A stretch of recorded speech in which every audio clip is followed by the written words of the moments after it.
School of Excellence in Law, Tamil Nadu Dr. Ambedkar Law University, to deliver the welcome address. Welcome you, ma'am. Thank you, Abhishek.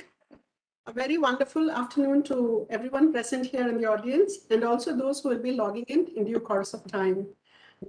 This is a very special afternoon, I would say, for all of us. And so a very appreciative welcome to each in the audience because you have chosen to attend this webinar, taking our invitation, taking the time and making the effort. Thank you very much and welcome to you all. A gracious welcome to our chief guest and keynote speaker, Mr. Lakshmikumaran sir. Thank you very much, sir, for accepting our invitation. And here I would like to say, because it's a welcome address, I think it is pertinent and relevant also. Many years back, sir made a presentation in the Tamil Nadu Dr. Ambedkar Law University.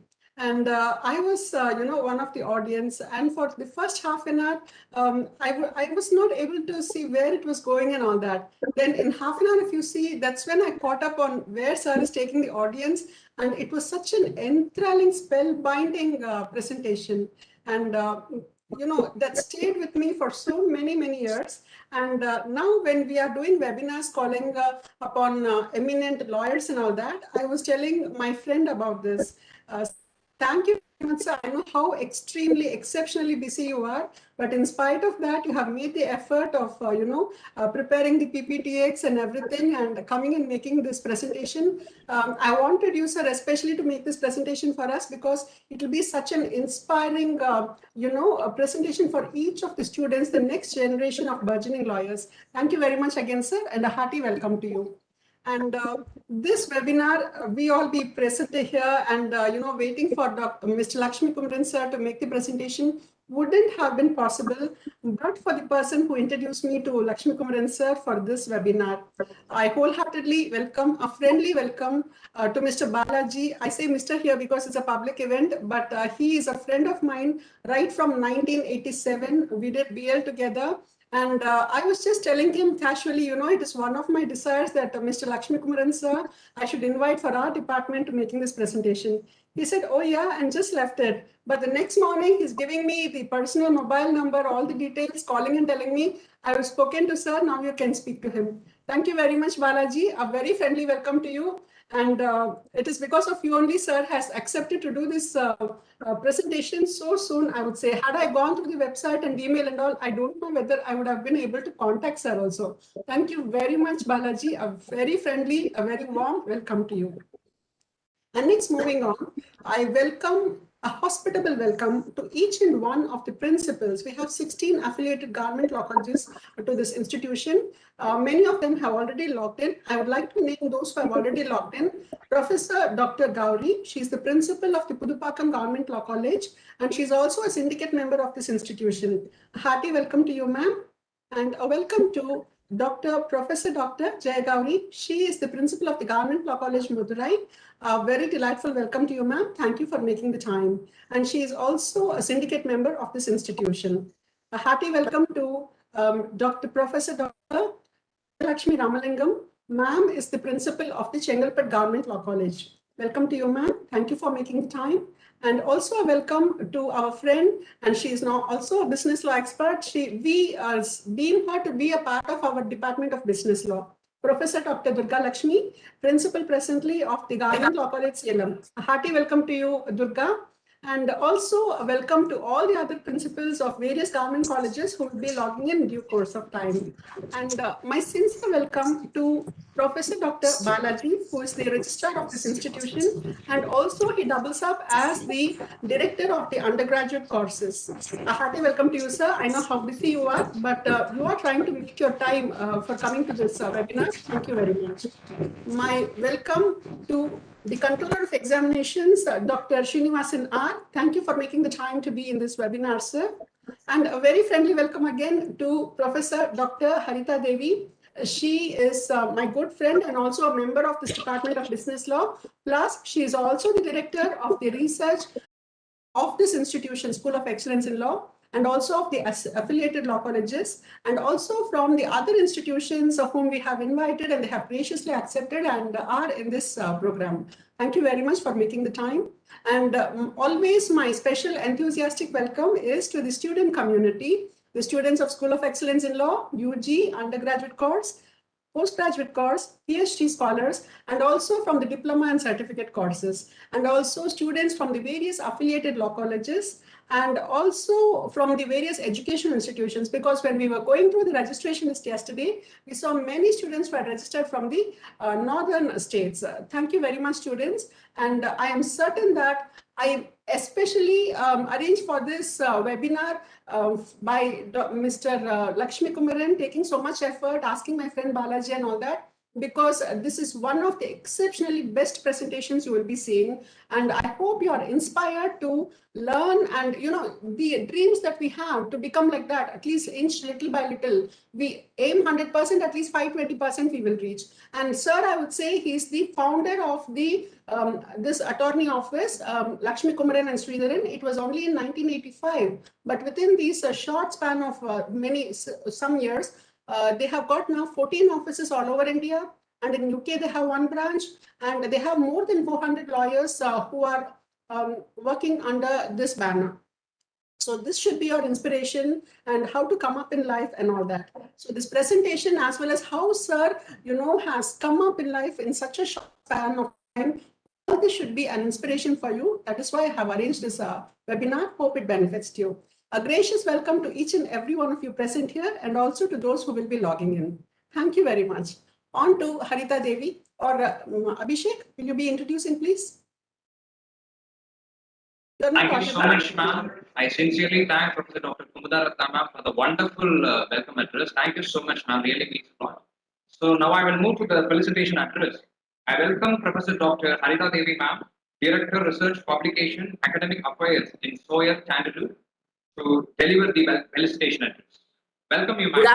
Good afternoon, everybody. Pleasant good afternoon to one and all present here, and all the dignitaries present here. Whom I am audible? Yes, ma'am. Hope I am audible. Yes.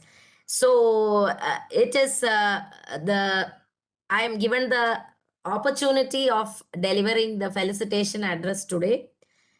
We are here, as you all know, for a national webinar on business opportunities, especially.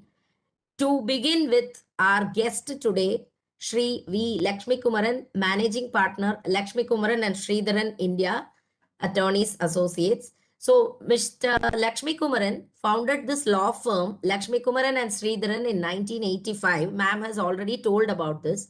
For more than 3 decades, he has been a leading litigating lawyer in India. It is this that would inspire our students who have joined here today. He specializes in direct and indirect taxes such as GST, customs, central excise, service tax, value-added tax, income tax, etc. He is an expert in handling cross-border transactions, valuation of goods in transactions between affiliates, transfer pricing, international taxation, and international trade laws covering WTO law, trade remedies such as anti-dumping, countervailing duties and safeguards, foreign trade policy, etc. He also has rich experience in commercial litigation, arbitration, intellectual property law, and corporate law, including food safety law and environmental law. These subjects, when I look into, these are all subjects that we as teachers handle for our PG students, as well as sometimes in a little bit for UG students. So today, it would be a very, very beneficial lecture from Sri Lakshmikumaran sir, who is an expert in all these subjects. So I feel that this lecture would be very useful to our PG students as well as our UG students. His deep understanding of technological issues that impact taxation, as well as his expertise in classification of goods under HSN, are highly recognized. This firm provides litigation and advisory services through its 14 offices in India. Sri Lakshmikumaran represents clients before various adjudicating authorities, tribunals, high courts, and the Supreme Court of India. He has also represented clients in other jurisdictions like European Union, USA, Australia, Canada in trade remedy cases. So as I told you, these are all issues which we literally teach to our students only theoretically. But today, sir, with your lecture, I think these things they will learn practical experience. A very, very hearty welcome to you, sir. Once again, on behalf of the department and on behalf of Tamil Nadu Dr. Ambedkar Law University and each one of you present here. It would be a very fine lecture, I expect, and a very, very academic discussion, which will be useful both to our students as well as lecturers like me who teach business law. Very hearty welcome to you, sir. And I encourage all the students to please take part in discussion at the end of the session so that it will be beneficial to you. Please post your questions in the chat box so that we can clarify with sir, and it would be very useful. I also thank everyone who has joined here, and I wish this webinar be a very grand success and with a good academic discussion. Thank you. Thank you, ma'am. Due to the administrative reason, Professor Dr. Balaji sir, Registrar of Tamil Nadu Dr. Ambedkar Law University, is not available today. So now we'll move to the most awaiting moment. I warmly welcome our keynote speaker, Mr. Lakshmikumaran sir, partner Lakshmikumaran and Sridharan Attorneys, to deliver the lecture address. Welcome you, sir. Good afternoon to all of you. You are able to hear me? Good. Thank you, Dr. Kumudar and Harita and my friend Balaji and all the respected principals, professors, heads of the department of this great university and affiliated colleges and my dear students. Long before I started my career in the Indian Revenue Service way back in 1974, I was teaching mathematics in Madras University. I was at that time called assistant professor of mathematics at the young age of 21, at 20 plus. I was write the IAS exams, so I was underaged, therefore I picked it up. And I loved that 1 year of my eventful life. I still cherish. And many students of mine still write to me. That is a great thing because teaching is something which is inherent in me. So whenever an invitation is made to me for addressing the students, I make it a point to share my experience, thoughts. Sometimes I provoke my thoughts. And when Balaji spoke to me, and then also when Kumudar spoke to me, whether I can give a talk, I said, yes, what is the time I am allotted to speak? I was trying to say that if it is done on a weekend, because weekdays is too difficult. And they were ready to accept my request. And now we are on a Saturday afternoon when you should be enjoying with your family. You are spending a couple of hours with me. But Harita was telling that the subject which we are dealing with is what is taught to the PG students, like whether it is environmental law or data protection, privacy law, insolvency. These are the emerging laws which are happening, and I am glad the students are taught these subjects. Normally, whenever I give a talk to the students, I pick up a subject and then give an outline and perhaps a deep dive in the subject. Dr. Kumudar was asking me what topic I'm going to talk, what topic. I told her just wait. Then I decided that instead of talking on a particular subject, I thought, why not we talk about what are the new business laws which are emerging? How the industry is transforming? How the business is being conducted now as it was done 10 years, 20 years, 30 years before. And we as lawyers and students and professors must be aware of what's happening around us. If we do not know what's happening around us, then we may become history. And therefore, I thought today, why not we talk about a subject of emerging laws and what are the opportunities which are awaiting these young students and how to nurture their bright future, and what are the things which we could do in harnessing our efforts, learning these subjects and excelling in those and providing great service to the clients, and above all, the duty to the court. So therefore, today my talk is going to be a little general. We will be talking about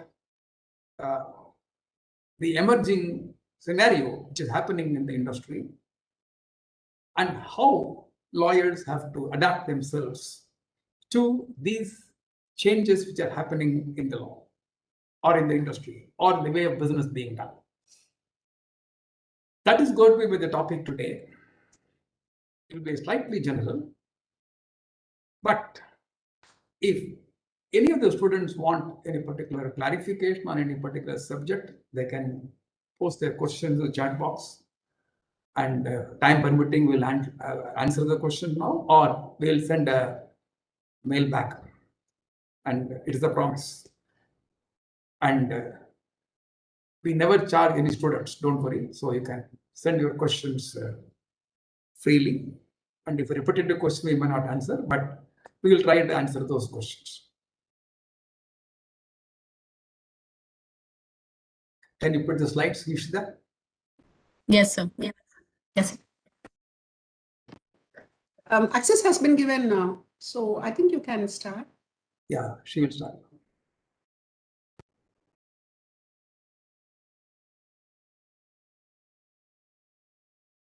Yes.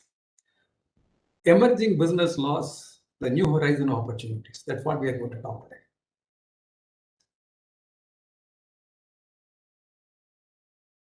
Again, I must tell, I spent about 11 years in the Indian Revenue Service. And at the age of 34, I decided to practice law. I did my law in Madras Law College. I'm an alumni of Madras Law College. When I started the practice, my classmates were already 11 years ahead of me in practice. I was asking myself a question: how do I catch up with my friends? It's not easy. Everybody has got a juniorship with a senior. They start on their own and they're progressing. And I was a bureaucrat for about 11 years and I was to start. I didn't know whether I will be able to catch up. I don't know even now. Balaji can tell me whether I ever caught up with my classmates. I may still be lagging behind many of my classmates. But I felt that if I do the traditional way of lawyering, I may not be able to catch them at all. I wanted to take a different route. I asked a question that we all know what lawyers are very comfortable with. They are comfortable with constitutional law, contract law, civil procedure code, Indian criminal code, criminal law. Damn good. So then which branch I am going to talk? I said, while I am aware what the lawyers are comfortable with, what generally lawyers are not comfortable with, I asked a question.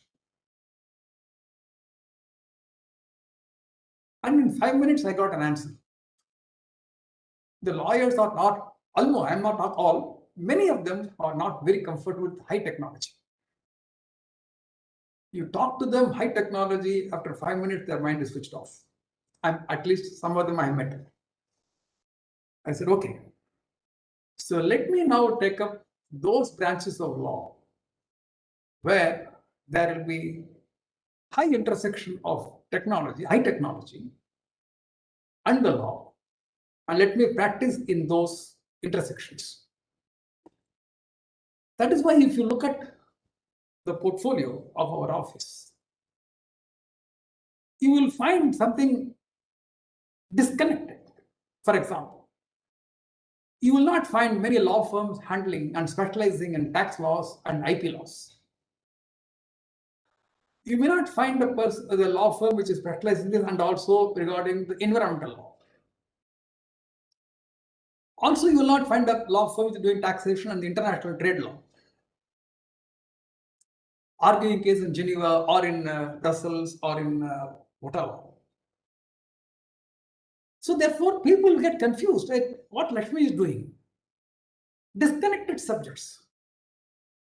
But I used to smile within myself.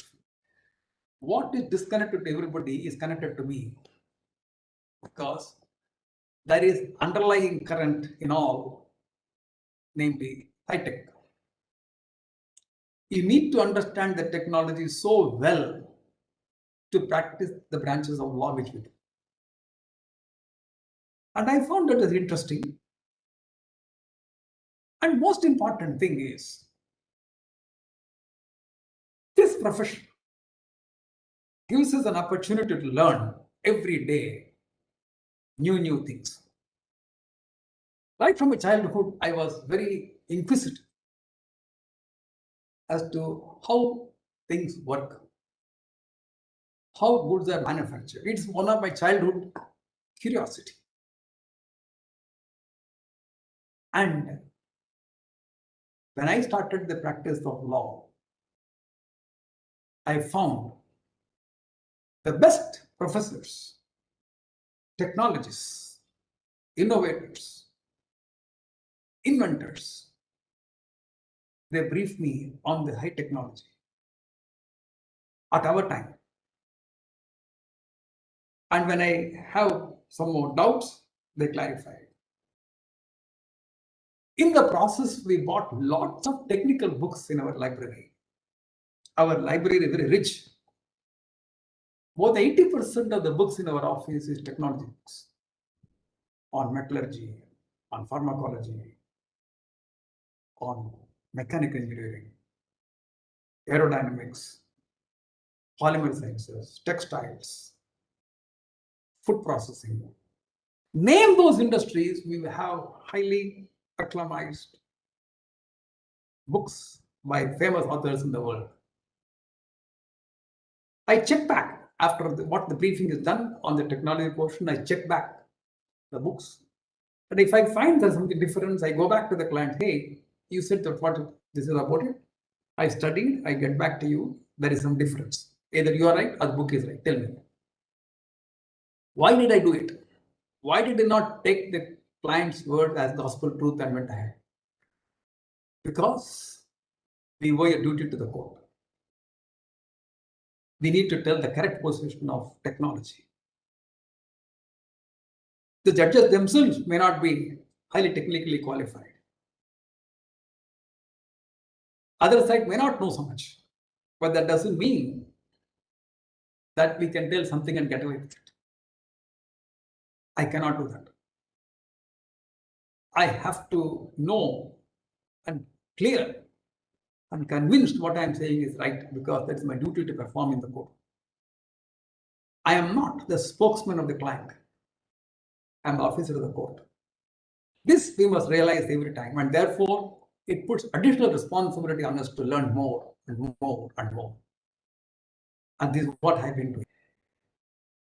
And this is what I've been asking all my juniors to do. So we have created a separate class of lawyers who help each other. There is an enormous amount of sharing the knowledge and experience in the office.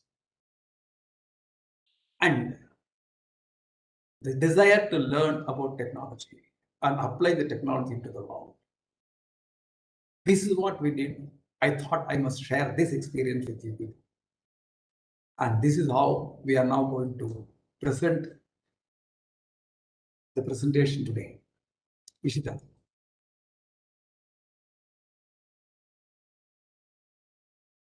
Next.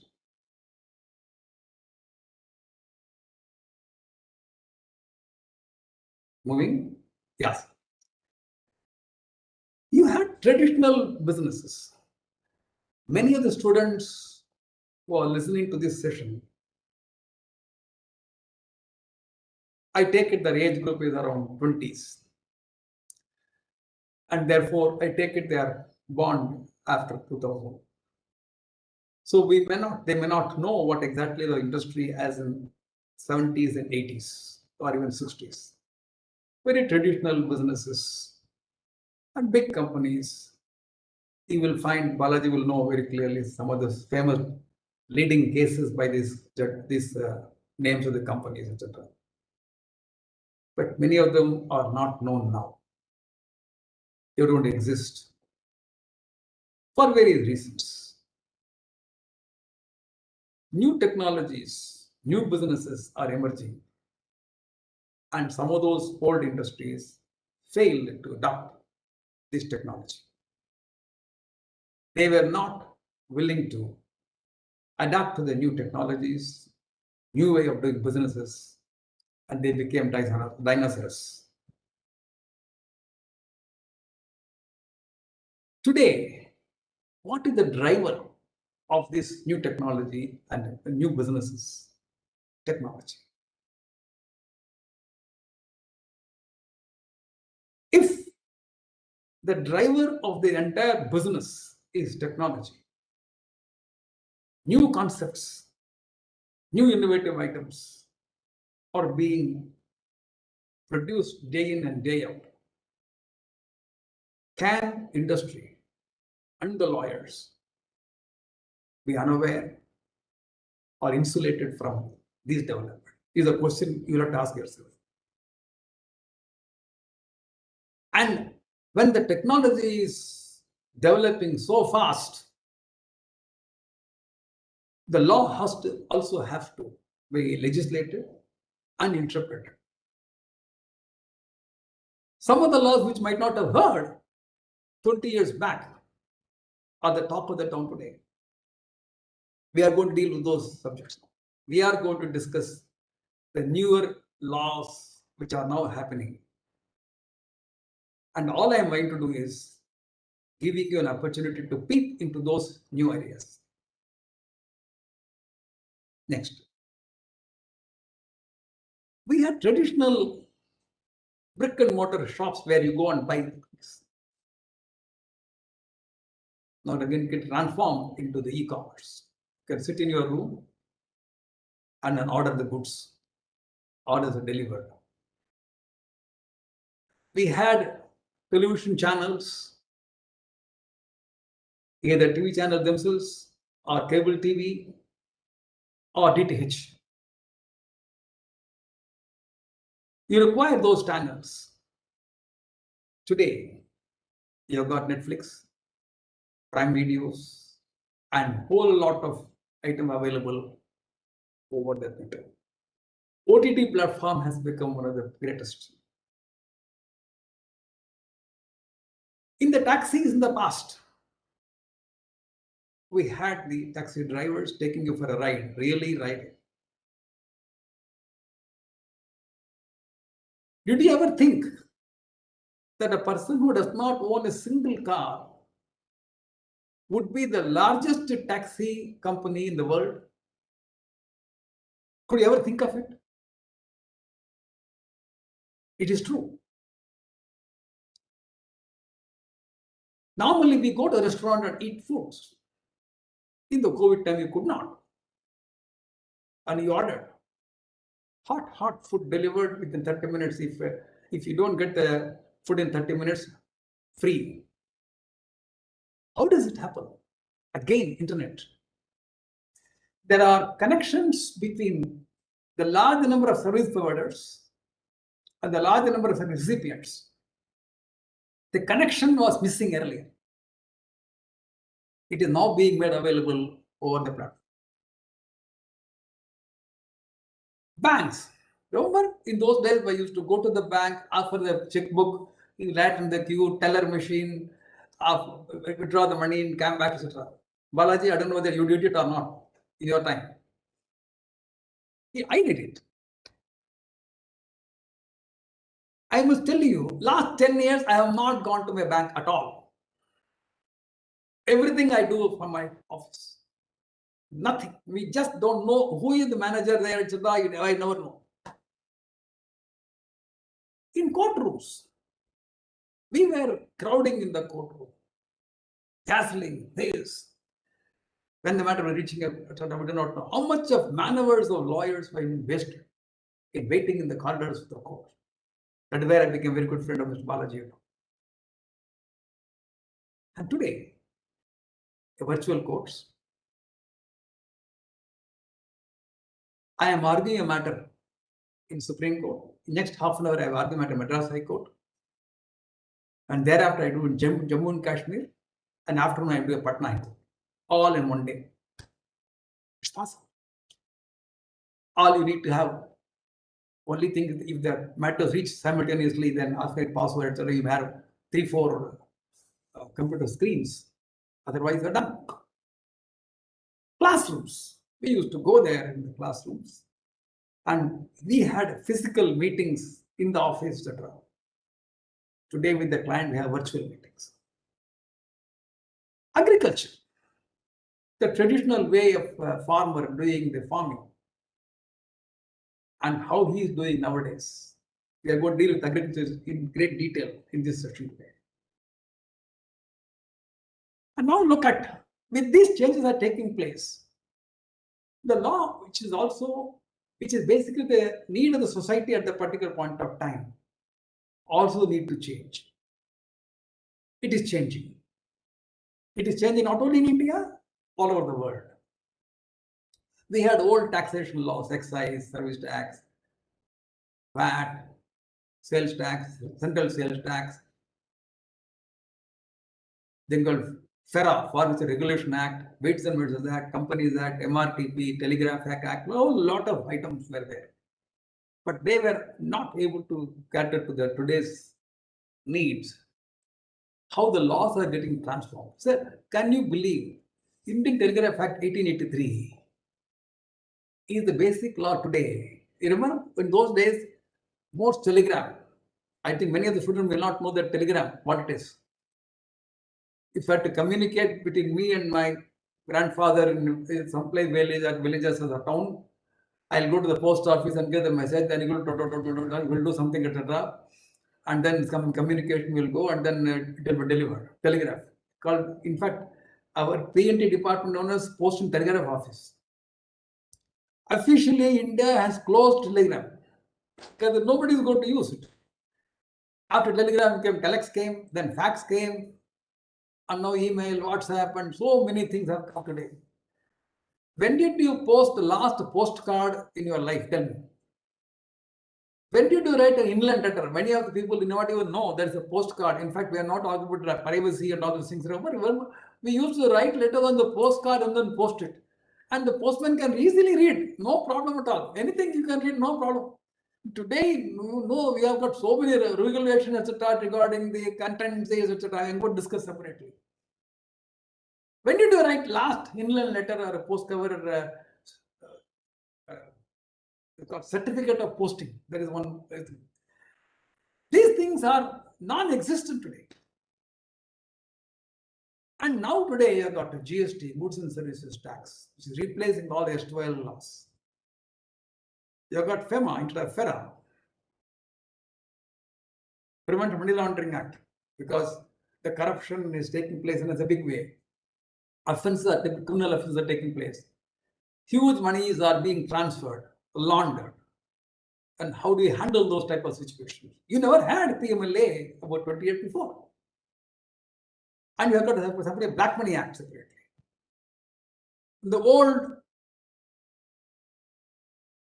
Goods, Weights and Measures Act could not manage today's position. You got legal metrology. Companies Act have been revamped completely. MRTP has become competition law. You have got Information Technology Act separately. privacy laws, PDP bill.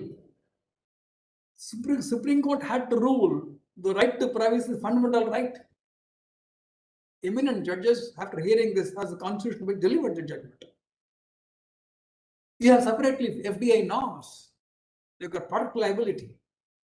Next.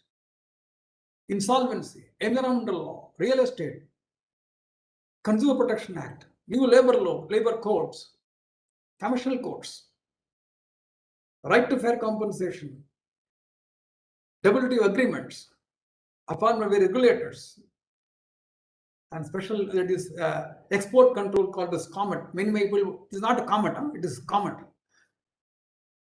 This is special chemicals, organisms, materials, equipment, technologies, export controls. Highly specialized. If you want to understand this particular thing, and many exports are taking place from here, if they are violating that, state is jail, because it is not the goods and services and the information are not supposed to go to the terrorists, etc. It cannot, and therefore any person violating this particular thing without knowing anything, because he doesn't know this law, if he does, etc., there is nothing like in between, some penalty, guilty, nothing. Straight. Aadhaar Act. These things, have you heard of these things? These are the laws which are today, and many more of these laws. And we deal with these items. These are the laws which we deal with. Madam, if you ask me about my expertise on IPC, etc., I must say, sorry, madam, I do not know. I do not know much. I will not know much. The traditional law, which all the traditional lawyers are practicing, etc., I am zero or almost zero. I practice all those new branches of law. On right to privacy is such a complicated matter. And that is what we feel is the future of these young minds. And if they can adapt this technology into themselves. In fact, a student can take one law of this, specialize and super specialize, become an icon. And anybody having a trouble in that particular act must think about this boy or a girl. You have done your life. And there are many, many opportunities of this nature. Next. I intend to take about 5 examples of sectors and how the technology has transformed in these sectors and how the law is catching up with this transformation and where we are as lawyers or students and what we should be doing to understand these changes, understand these technological changes, innovations, and adapt themselves and provide a solution to those clients who require these type of services. I'm going to talk about agricultural sector, e-commerce, sports, media and content, and legal practice. These are the 5 topics I'm taking, and I can talk separately on biotechnology for 3-4 hours. On pharmacology, I can talk for a week. On food processing, we can spend hours together. I am not taking all those in because it's not possible to do. On textile alone, we can spend so much of time. Have you ever heard that a thing called wrinkle-free shirts, which I think many people wear? It's cotton shirt. A cotton shirt will get wrinkles. It has to be ironed properly. But it can absorb the sweat. Therefore, tropical countries like us, we use cotton. In countries where the perspiration is not a big problem, people can live with polyester shirts. The polyester shirts or sarees, whatever it is, they have a memory. The plastic has a memory. Therefore, if you crush it and leave it, it will come back to original position. Therefore, you don't require ironing. But if you wear that in hot summer here, it will be difficult. I've seen some of the Indian marriages where the ladies come with the silk sarees in a hot summer time. I think they are having the most difficult time in the marriage hall. even with air conditioned, the number of people there, nuzzling, etc. I think they'll be waiting when to go home and then they'll change the saree into something cotton saree, etc. Bit difficult.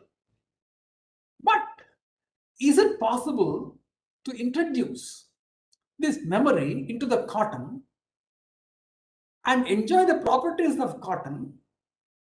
At the same time, we can also make it wrinkle-free. Technology exists today.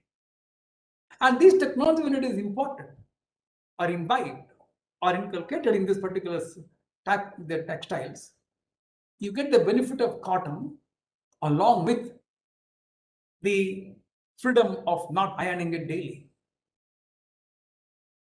These are the technologies, cutting-edge technologies, yesterday's technology. When we have a separate division for IPR, patents. We have about 100 lawyers and scientists and engineers and postdoctorates dealing with patents. We deal with yesterday's technology. When we draft or file the patent application and prosecute them, etc., we are talking about yesterday. On COVID-19, the amount of research papers and innovation patent filed by us is something phenomenal. I cannot tell everything today because of the confidentiality of the particular thing, but that is what the learning is. That is what we are learning every day. And now, if you ask me, I will go on talk on with different subjects, etc. But let me confine myself only these 5 sectors: agriculture, e-commerce, sports, media, and legal practice, and how the technology has transformed. Remember, in those days, our farmers used to do the pesticide spraying. It is so unhealthy for them. Having the pesticide being sprayed by them manually is so difficult. It's dangerous. But they were doing it for what you and I can eat. Watering, fertilizing, everything was a challenge. Remember, the farmer used to live about 4 or 5 kilometers away from his field, and the power is not available in the daytime. Power is available only at 11 o'clock, at 12 o'clock in the night till 4 o'clock in the morning. Because villages, they get the power only during that time, because industry, the cities are not wanting them. The poor man has to walk from his home to the field, switch on the pump, get the watering done, and then come back by 4 o'clock. They had snakes and all the things that are on the way. Today, he doesn't go. He has a mobile phone by which he can switch on the motor from his home and switch off whenever needed. The spraying is done by separate machines. Today, drones can be used for spraying this. And these are not something figment imagination. It is actually happening.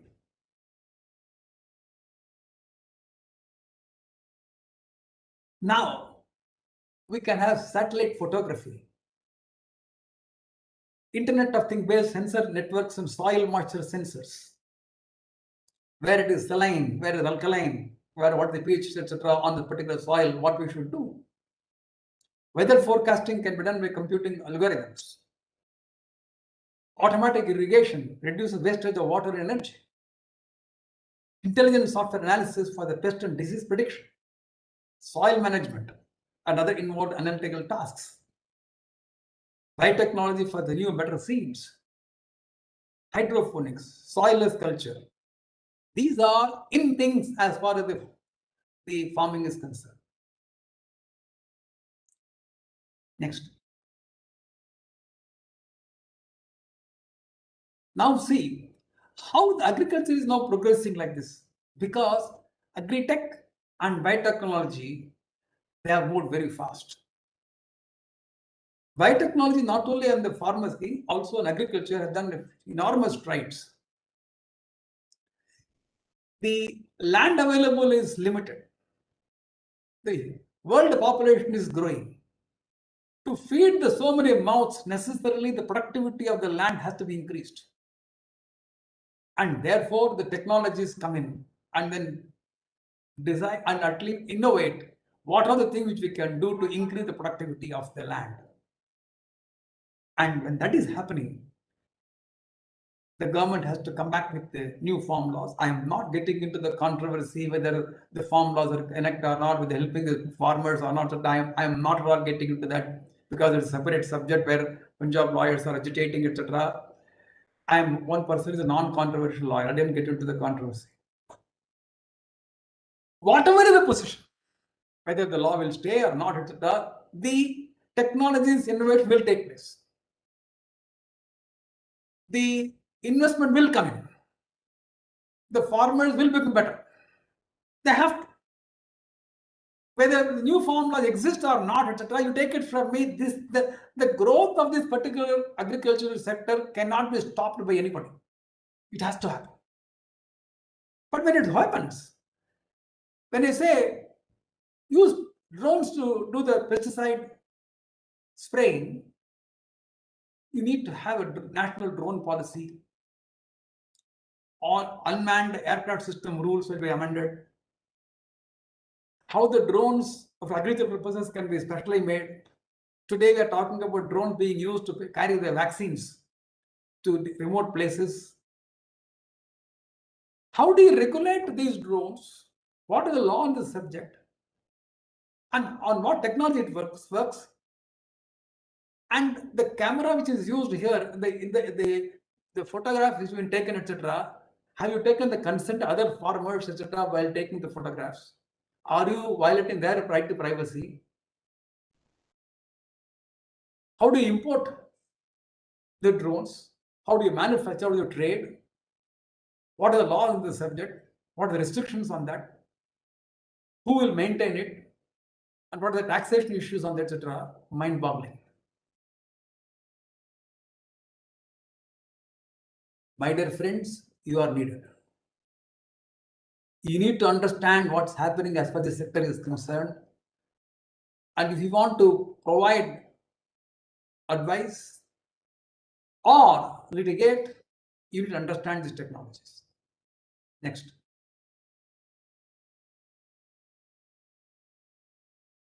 No, the previous. You have genetically modified organic materials. There is national seed policy. I'm asking a question to all of you. If I sell a small packet of 10 grams of seed, which is going to be a high yielding variety to you, and I charge for the 10 gram of seeds, I charge 50,000 rupees or 1 lakh rupees. Am I selling the seed or am I transferring the technology in the seed to you? Is it a sale of goods or rendering of a service of transferring technology? Because the seed cost should not be more than, say, 10 rupees, the cost of production. The high premium is charged on this particular thing. Is it because of the price of the goods or because of the technology in it? I'm sorry, I'm introducing the complication right now at this point of time.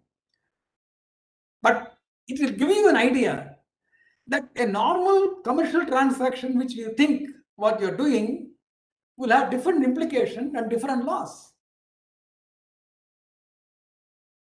There is an act called Biodiversity Act. The bioresources of this country are to be protected. If any company having foreign investments or foreign participation has to source any bioresource in India, they take permission from the NBA, failing which jail. How many of us are aware of an act called Biodiversity Act? What are the complications involved in that? When you eat a mango, a foreigner, is he violating this Biodiversity Act? Because mango is Indian. These are the questions which are coming up. And what is bioresource? And what is regulation connected to that?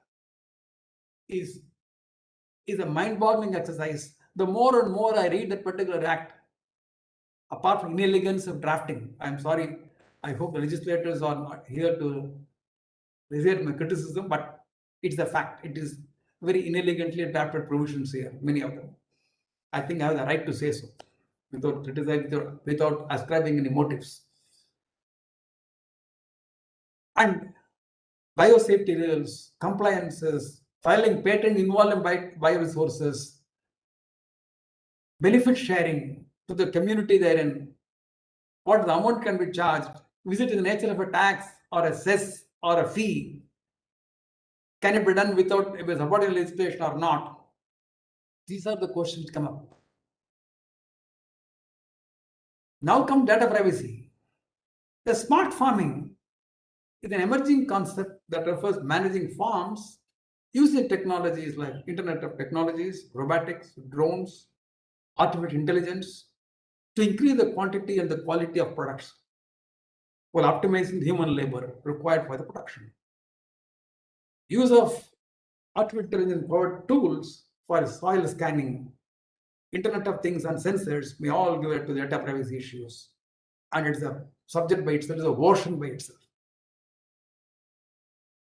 We need to be aware. Dr. Kumudar, you called me for this subject to talk in your college.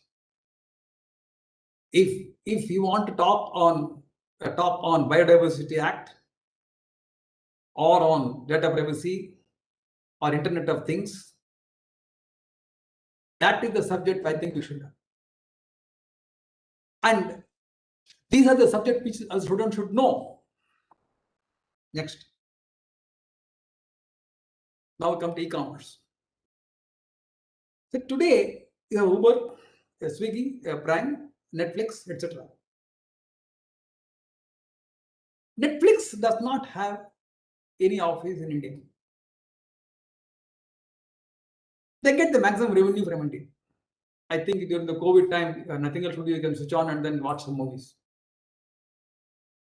I think some of my juniors also may do whenever they get some free time to get the board. I don't mind. So long as they finish the work, I don't care whether they watch Netflix or other. I don't mind. I hope, Ishita, you are not going to tell everybody saying that Lakshmikumaran has given a freedom to watch his Netflix. No, it's not that. But now the revenue is going from India. What is he doing? Somebody has produced a movie or documentary. He pays license fees for that and then collects in his library.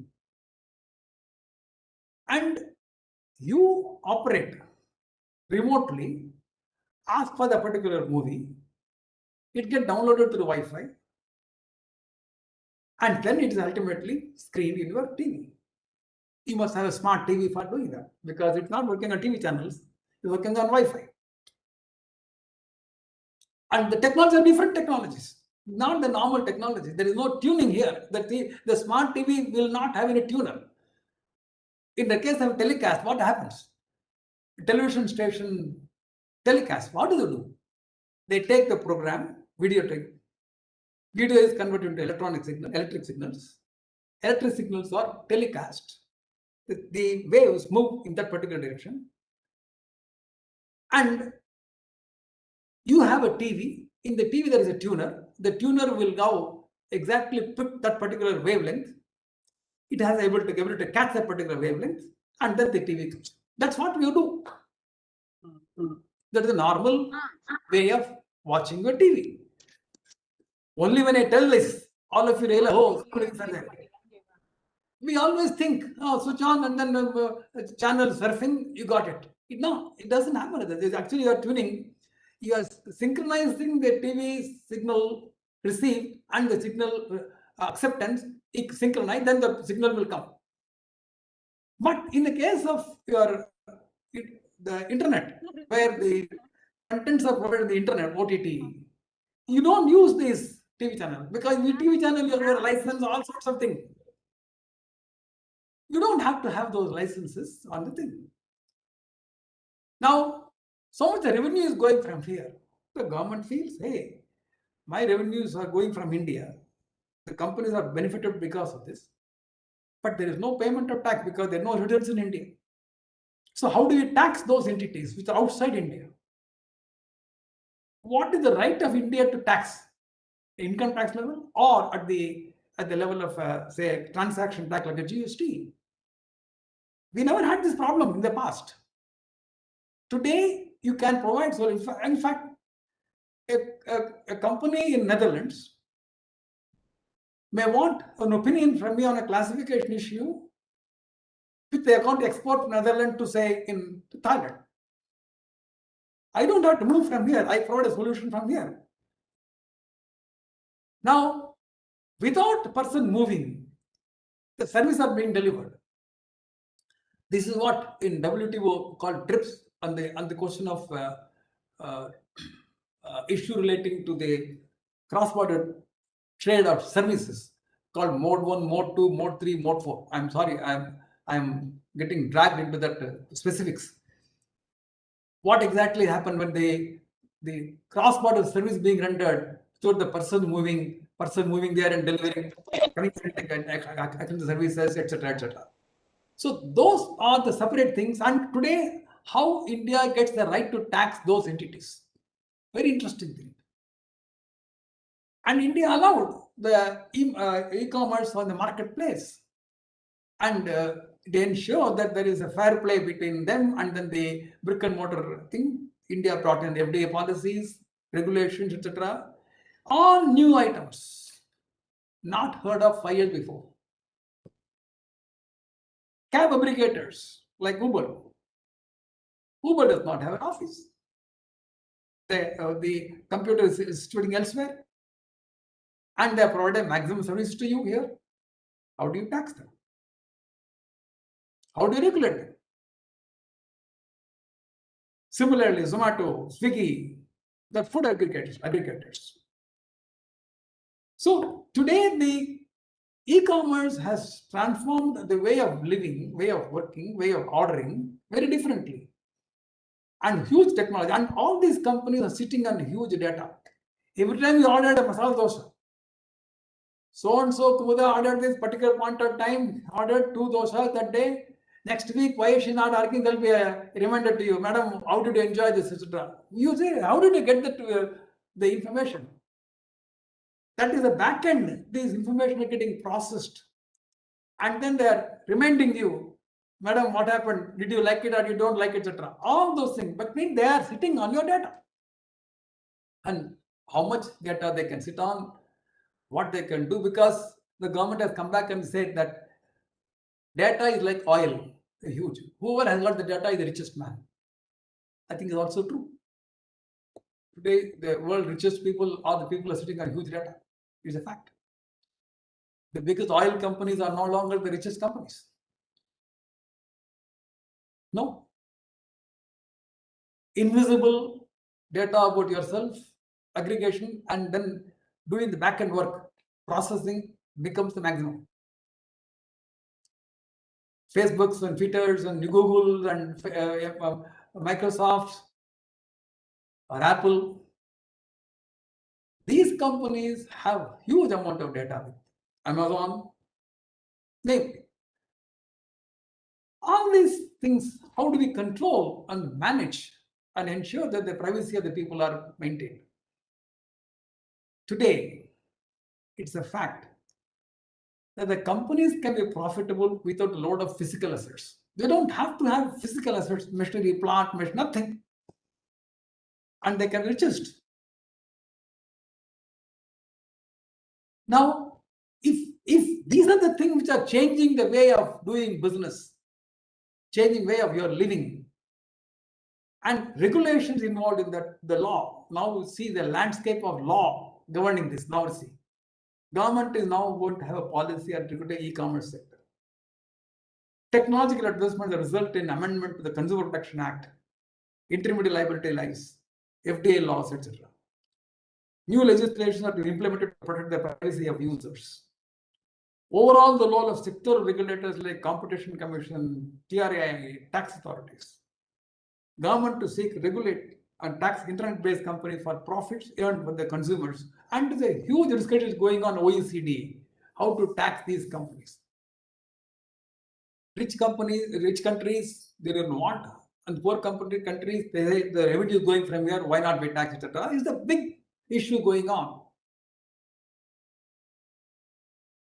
Antitrust is every day you will find one investigation started in Google in Europe, penalty of $5 billion been imposed on, etc. Another companies, etc. This you will see the newspaper reports about the antitrust investigations taken place.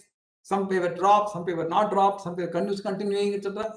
They're all big ticket items, very big ticket items. Now come to labor law. How do you ensure that these people comply with the labor law? Social security, workflows, regulatory compliance with the Companies Act. Fintech companies, they've got wallets, open closes, semi-closed system, payment instruments. How do you regulate them? These are the things which are happening today. And our lawyers should know. It is not merely, sir, I know how to use my Google Pay or Paytm. That's not enough. How the technology works, that you must know. Then only you will be able to address and advise the client. Otherwise, you cannot. You are different from a user being a lawyer. If you are going to become a lawyer for these companies only with the knowledge of a user, nobody will like you. Only when you talk their language, they will like you. Understand, my young friends. If I go to German and I talk Tamil, what will you do? You won't understand. If you go to German and talk German language, then yes, you will understand. So therefore, technology understand that language. Therefore, you must learn to speak their language. You can do only when you understand the technology. Next. Then comes your product liability, competition, intellectual properties, trademark, patents, designs, copyrights, geographic indication. All issues are coming directly in the e-commerce sector. FDI and funding, how to control. There should not be capital dumping. Have you heard of these terms earlier? You have understood product dumping. Have you got capital dumping, price controls, inventory, vendor control, compliance requirements to avoid financial crimes under the PMLA and FEMA? All those things are part and parcel of e-commerce today. Thank you. Next, Ishta.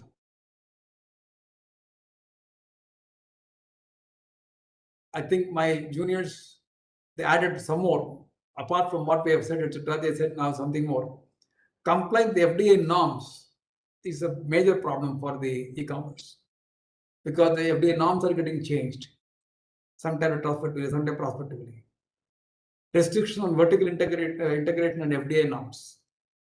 Antitrust issues. These issues are real issues facing this industry. And there are, I must tell you, the good news today is that very few lawyers understand and provide this. Very few lawyers.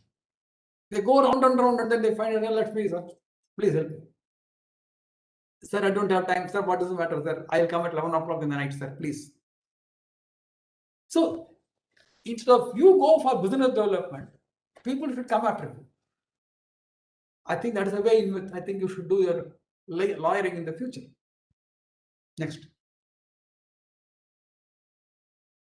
Next.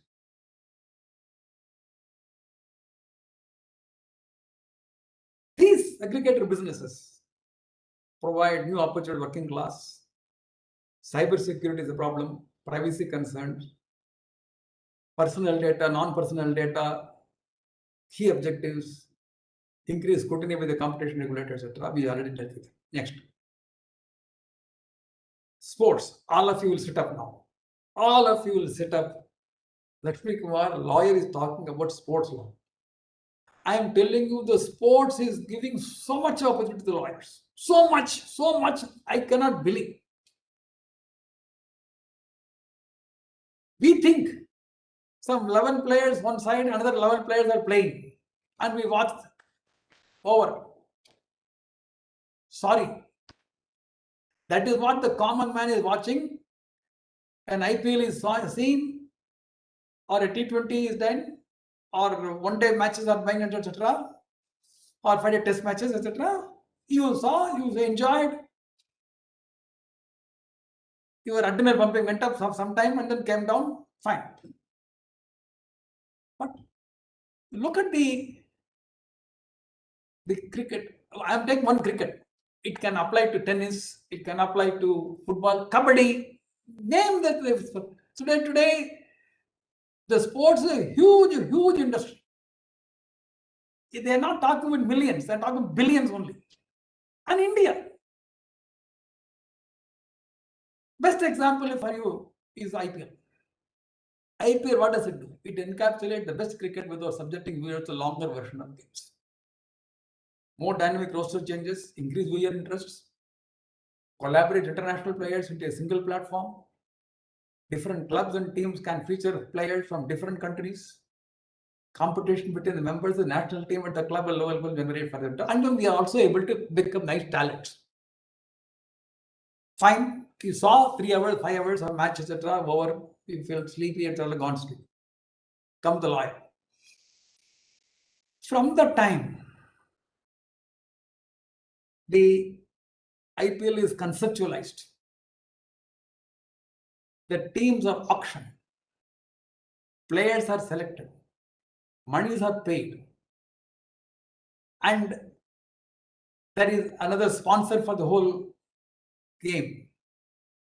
There are sub-sponsors, advertisers, telecasting rights, broadcasting rights, advertising rights.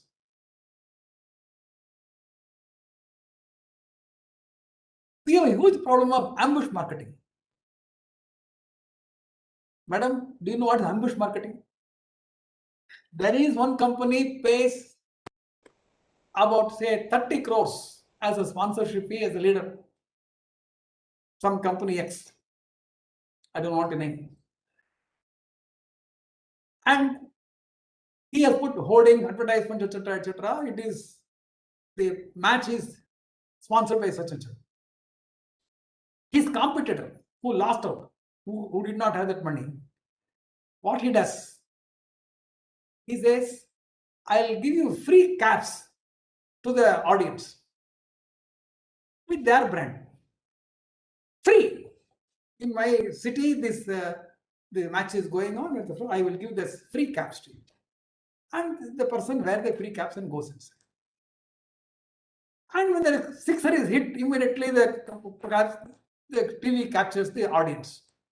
In the audience, what you see is the competitors' advertisement in the caps. And the original fellow say, hey, I bet 30 crores and I'm this thing, how is it possible? Now, which law will prevent this person to give the free cap? And this marketing called ambush marketing. What is the law on the subject? How do you prevent it? It is something which is mind-boggling. The advertisement revenues, the telecasting revenues, satellite revenues, they are all running in billions. And drafting enough contracts for them, ensuring that they are complying with all the laws, and all the way with the taxes, their IPRs are protected, and funding, FEMA regulations are regulated, all regulations are being fulfilled. There are disputes regarding the sport disputes. You will have betting.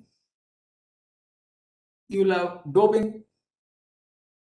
A person is banned because he has used certain objectionable material in his thing, and an appeal to go on this to the doping. And the anti-doping law is not anti-doping law. Huh? It's a huge business, and unless you know what the chemical he has taken and that particular thing, whether it's a steroid or not, whether how it perform an enhancement or not, etc. When was it there? Was the urine test was properly done or not, etc. Cross-examination. Because there are big ticket items. It's just not a simple item. Already, flow has been banned. What kya hota?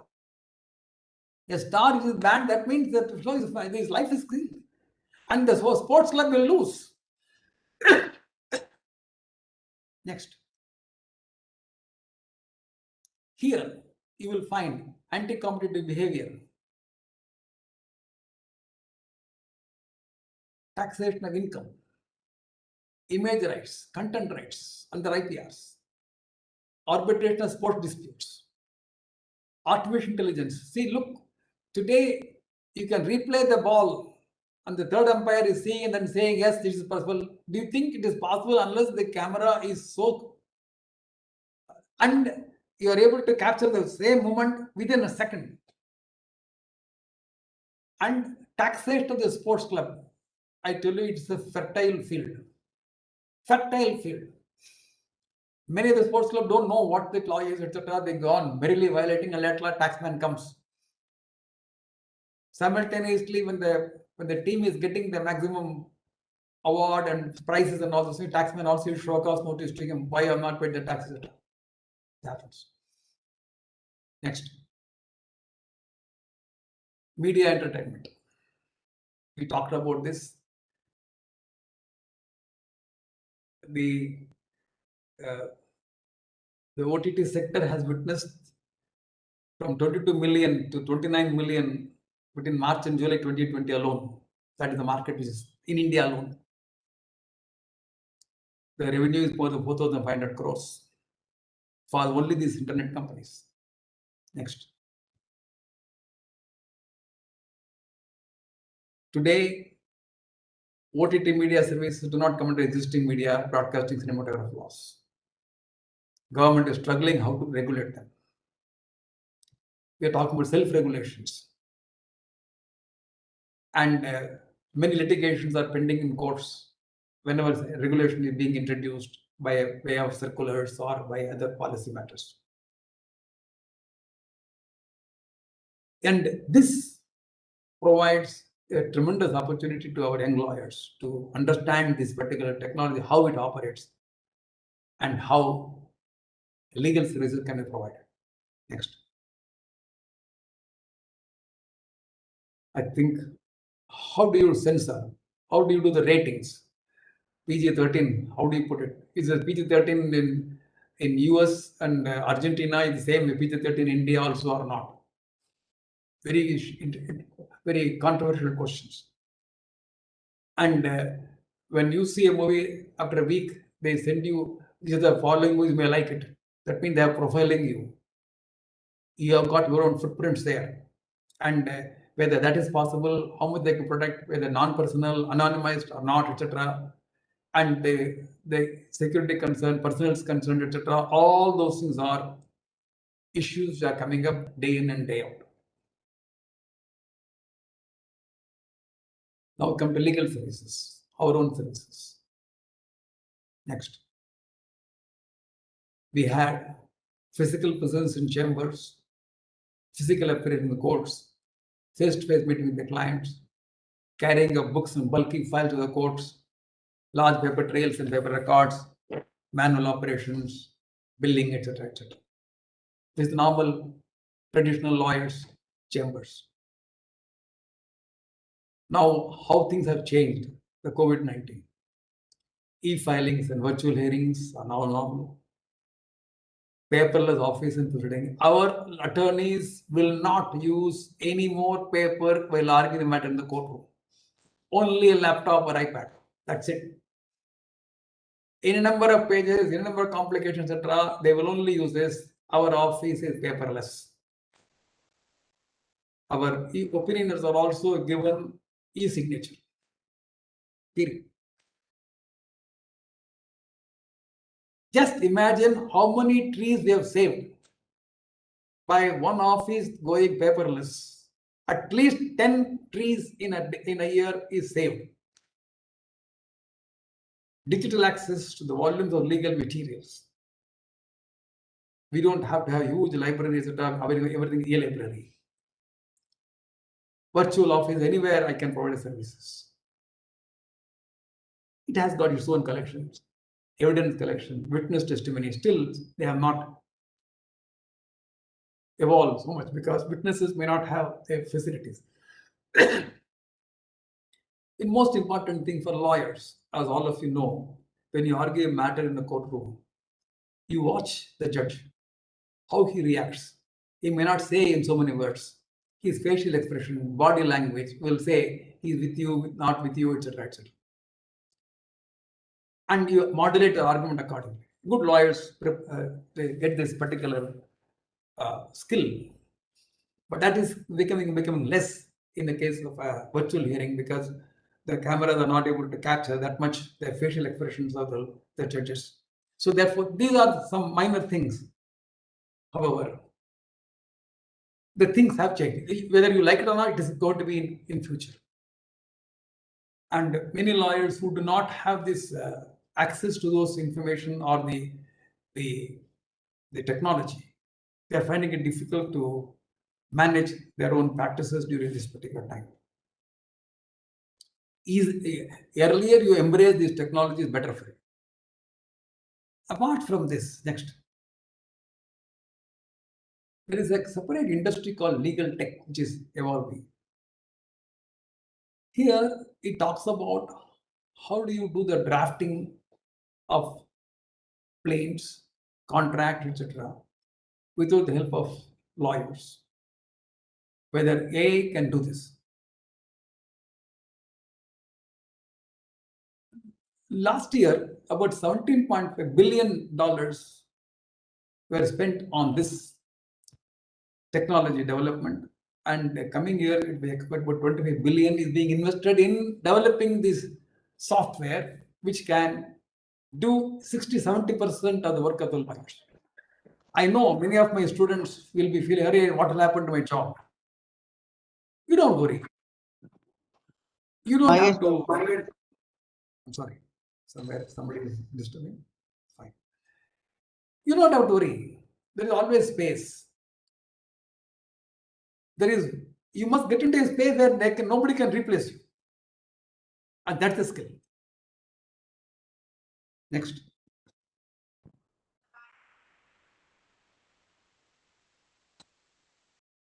Automated legal processes.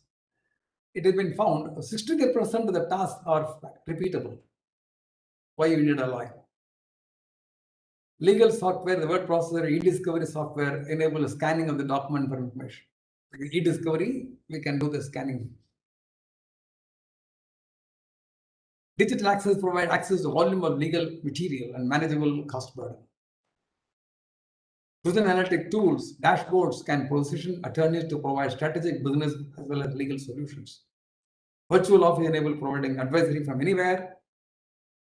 Blah, blah, blah. Next. Here comes the problem for the law firms like us. Scheduling management tools, professionals to plan their work. Providing all the laptop latest technologies. Providing the IT platform for them. Creating IT infrastructure. And most important thing is safety and confidentiality.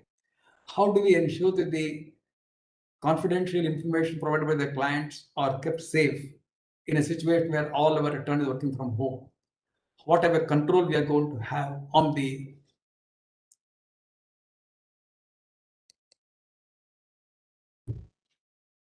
information provided by the client, because we are trusting us. Therefore, we are supposed to be the trustees of those confidential information. And these are the issues that are coming up. By having these types of work tools, you minimize the errors in processing, missed dates, etc., increase efficiency. The client can look at what we are doing. The lawyer cannot bluff the client, "Sir, work is over," when he has not even started. The client will know, "Madam, I have seen you started not started work. You are only discussing with your senior, you have not started it." So the transparency increases between the client and then the lawyer.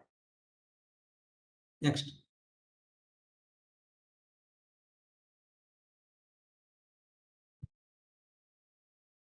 big data, artificial intelligence, Internet of Things, blockchain, next, smart contracts, decision supporting tools, predictive analysis.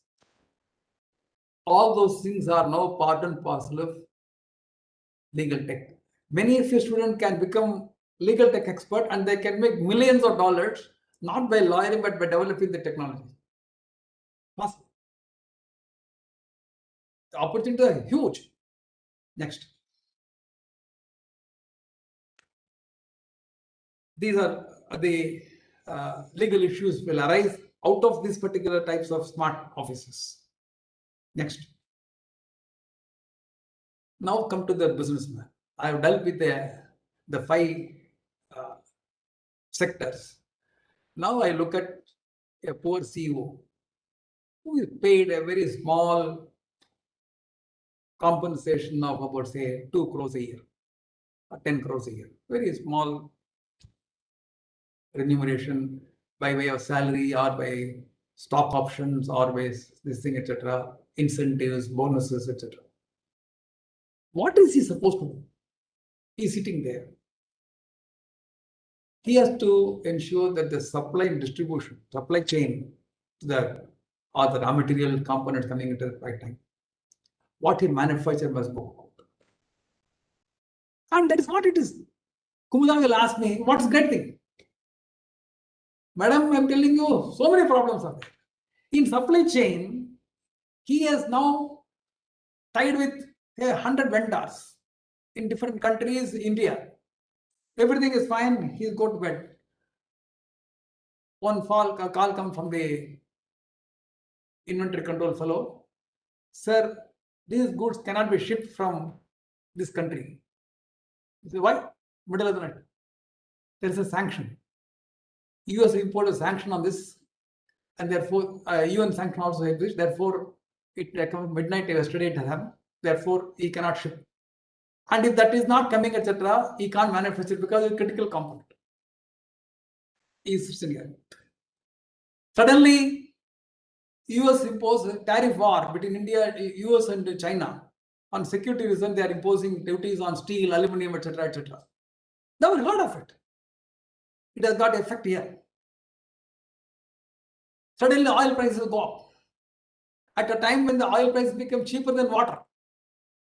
So volatile. How do you manage that? Next is investment. You have to get the money. You must also comply with the company law provisions. And he has to enter into various international agreements, and international agreement govern the law.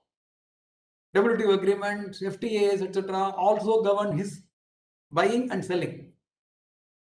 He has to have separately R&D and ensure that all the inventions are captured, and then the wealth of the company becomes bigger and bigger, not by physical assets, by intellectual assets. He is also to make, and he has to make all compliance with data privacy, saber law. He must pay taxes properly. I already mentioned about sanctions in cross-border trade. He has to sell and advertise the products, etc. At the end of it, he must make some money and also go to shareholders. Sir, I made profit for you. I am telling you, if you look at today the role of a CEO and what function he has to perform, and you as a lawyer understand the business which he is doing, and what are all the laws which he has to comply with, and if you just focus on that, you have done it. Please don't think the CEO should seek you.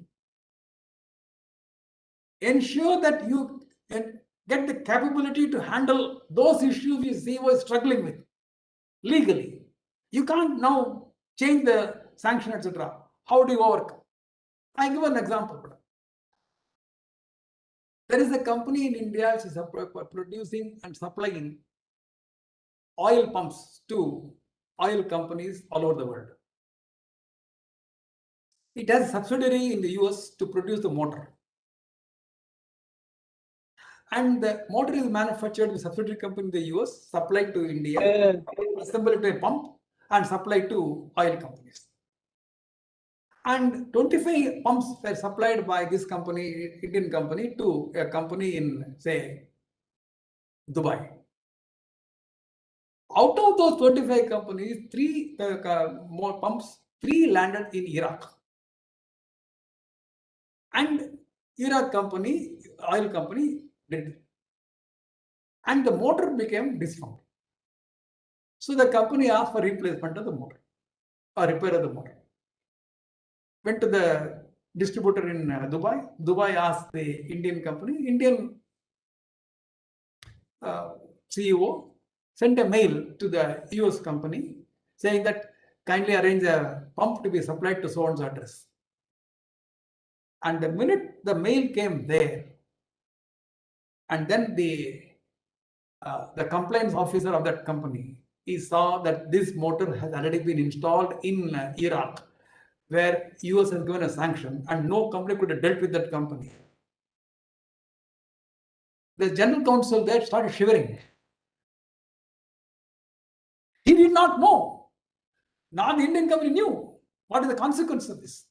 Just imagine a scenario of this nature. It's bone chilling. These are experiences, actual happening. We as lawyers must understand his pain. And if we can provide solution to that pain, you are not a lawyer, you're actually a doctor. And he will love you. He will eat out of your hands. But if you are not prepared, you are a non-entity. He may be your brother. Mean nothing. He can't help you. Next. You just fix. Kumita, I think we have already crossed 1.5 hours. I did not know that. I'm sorry. I must hasten. Next. That's okay, sir. We have time. I have arranged for, extension of time and all that. I think I should not tax all of you. I should not tax all of you.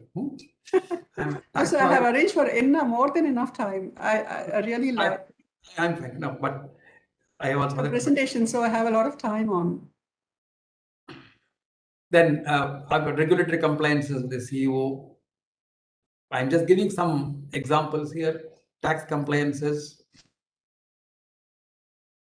Next. And GST itself is providing so much opportunities. So much opportunities. Classification of goods and services for determining rate of tax is so important. One client came to me saying that, sir, I'm producing these goods. We are paying the tax at this rate. My local consultant has given me the thing. We are doing last about 1.5 years. My management says that get it verified from Lakshmikumaran. So I said, you're already doing it. Why are you coming to me? Most of my management says I must get it from you, therefore I come. And then I examined, and that person was paying tax at that of 5%. Then I told, I looked at it, etc. There is problem. He said, sir, it's not 5%, it's 12%. I said, no. Huh? Is it 18%? No. Don't tell me, sir, it's 28%. No. It is more than 40%. And he didn't realize it. Just imagine, and last 1.5 years, he have been selling the goods at 5% rate. And the tax payable is more than 42%. The difference in tax, no customer is going to give him. His margin was 3% margin. With 42% extra, interest on that, 18%. Penalty, 100% on that. Do you think he can survive that company? He is dead now. Why? The local consultant who gave advice to him did not know the technology part. He looked at it superficially. Said, come here. And taxman is not going to keep quiet. He will go dig. I am just giving examples and examples of this nature. Next. I was talking about customs law on foreign trade policy. export subsidy schemes. Is it WTO compatible or not? If it's not compatible, then importing countries can impose countervailing duty and measures. India enters the free trade agreement with different countries for importing the goods at a free cost, at duty free. What are the laws on the subject? When do you say the goods are coming from the particular country? What are the rules of origin? When can the anti-dumping duty be imposed? It's a huge subject by itself. One law firm can survive only on anti-dumping, nothing else. So much work. Then there is this comment that is, sorry, if you manufacture the goods and export, either the goods or services or information, if you are covered by this comment restrictions, because India is a member of the Wassenaar Agreement, and therefore the buyer should be within the radar of the Wassenaar Agreement members, and therefore what you are exporting, etc., must be known and be fully controlled, especially dual use. An aircraft engine which you are supplying, if it is a civil aviation as also military applications, then the export of the engine will be banned, it will be regulated, and it has to get permission, etc. And an end use will be approved, and the close watch has to be taken so that that is not landing in somebody else's hands. Very complicated. And each of the technology there is to understand the technology and whether this is applicable or not, etc. It takes days and days to understand the technology. Everything is technology, technology, technology. Next. You can say income tax, transfer pricing issues, fresh economics, signal economic presence. There are new concepts coming in the international taxation. Permanent establishment. It is undergoing changes drastically. Treaties, multilateralism, MLIs, benchmarking studies, transfer pricing, OECD, base erosion, BEPS called base erosion and profit shifting. What are the action plans? Retaliatory sanctions by countries, etc. These are the in things actually doing already. But many lawyers have not heard of these things. Highly specialized. Next.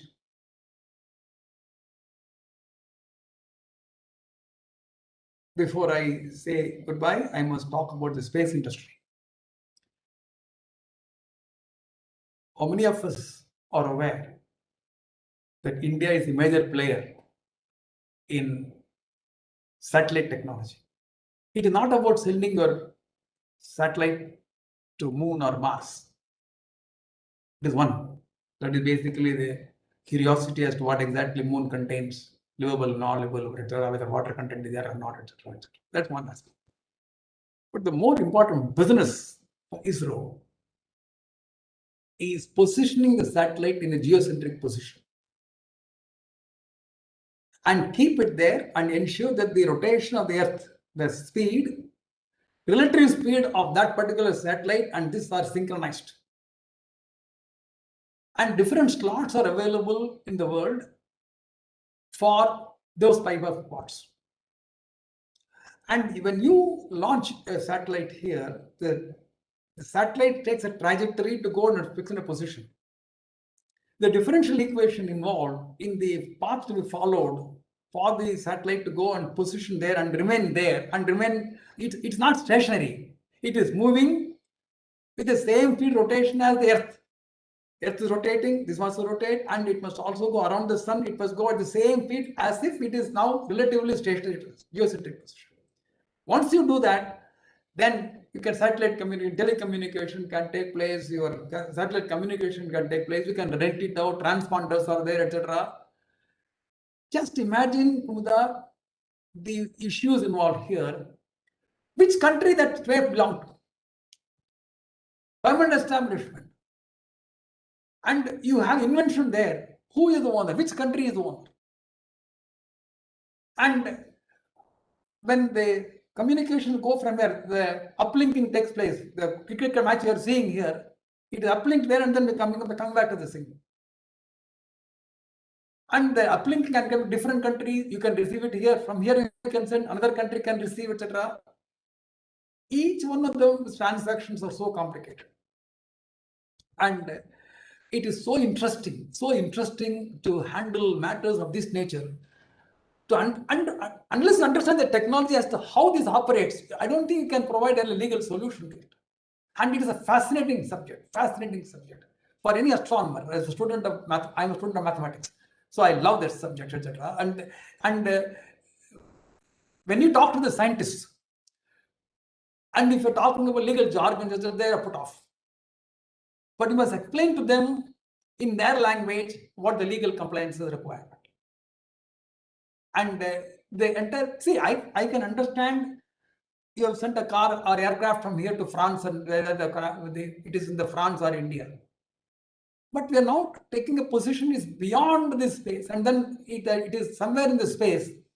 And how do you control the law, international agreements, positioning, etc.? All those things are so fascinating, so innovative, and necessary to all of us to learn. Next.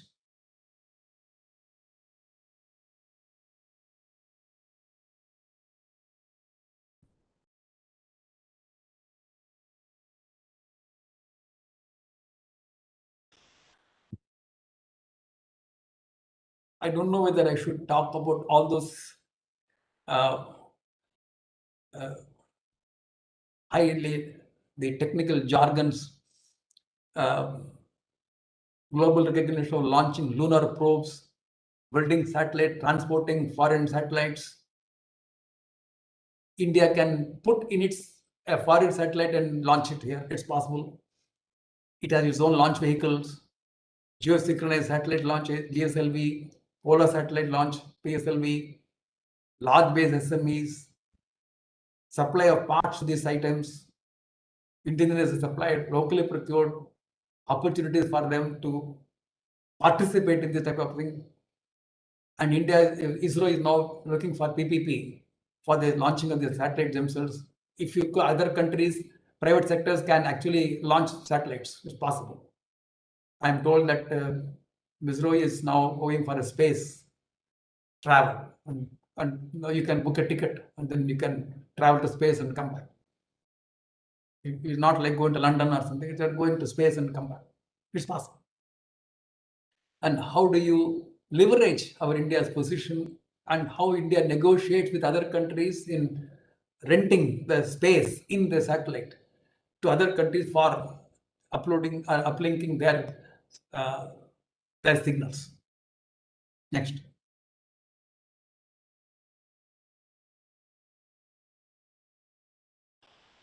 Comes legal issues. Management of space traffic and commercial space, not the air traffic, it is space traffic.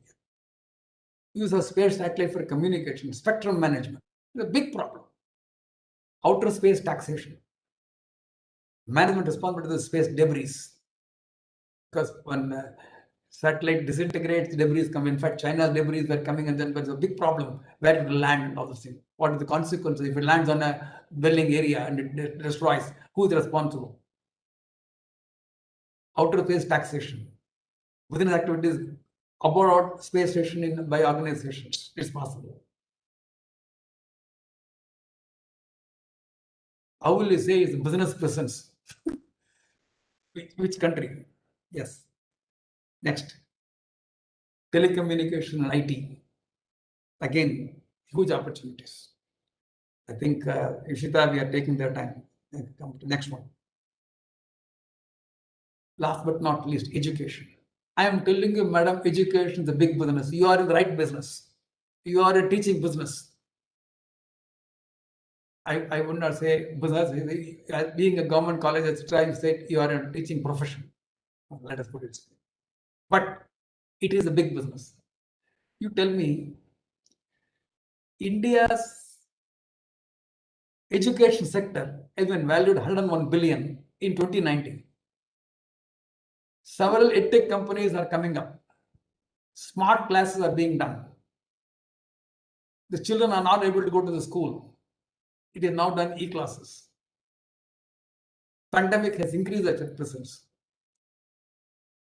Here, when they do this process, you got privacy issues, unauthorized use of IP, use of cloud technology, antitrust issues. All those things are there in this particular field. Next.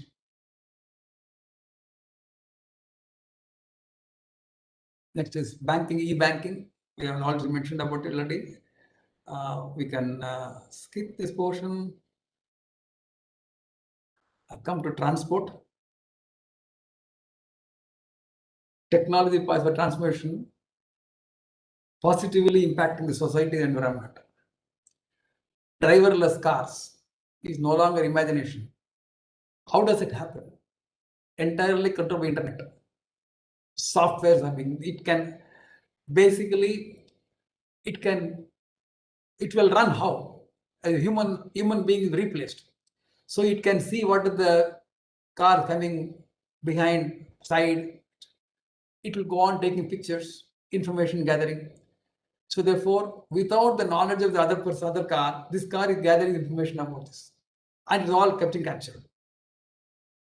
Data privacy issues, emission issues, electric cars, charging stations. India is now going in a very big way on the charging stations, etc. Battery technology is important in this. Lithium-ion batteries are important, not lead-acid batteries. Charging them faster, quicker. If you are going to have higher weight of the battery in the car, it is not going to be helpful because it unnecessarily lugging in the extra batteries. How to reduce the weight of the battery, increase the mileage, increase the speed, increase the charging requirement, say 500 kilometers, 100 kilometers, etc. The technology is moving so fast on electric cars. And some of the work which we are doing in this particular sector is mind-boggling. Next. Other is real estate. Madam, I am not talking about the normally buying a flat or buying a house or land, etc. About 20 years, 30 years before, we were buying the land and building a property, bungalows. Then came Bombay and other places where it is a flat system. When you buy a flat, you bought the flat, and undivided portion of the land. A concept which you could not imagine, that I do not know which area of the land belongs to me, but I know I own 1 by 1600 portion of the land belongs to me. Which 1 by 1600 I do not know. But there is a sale deed executed for that. There is a stamp duty for that. Today, FSI can be sold in Bombay at least. If a particular land can have so much of FSI, the builder may decide not to use fully. Remaining FSI can sell. Other person can buy. And he can add to his FSI and increase the number of heights.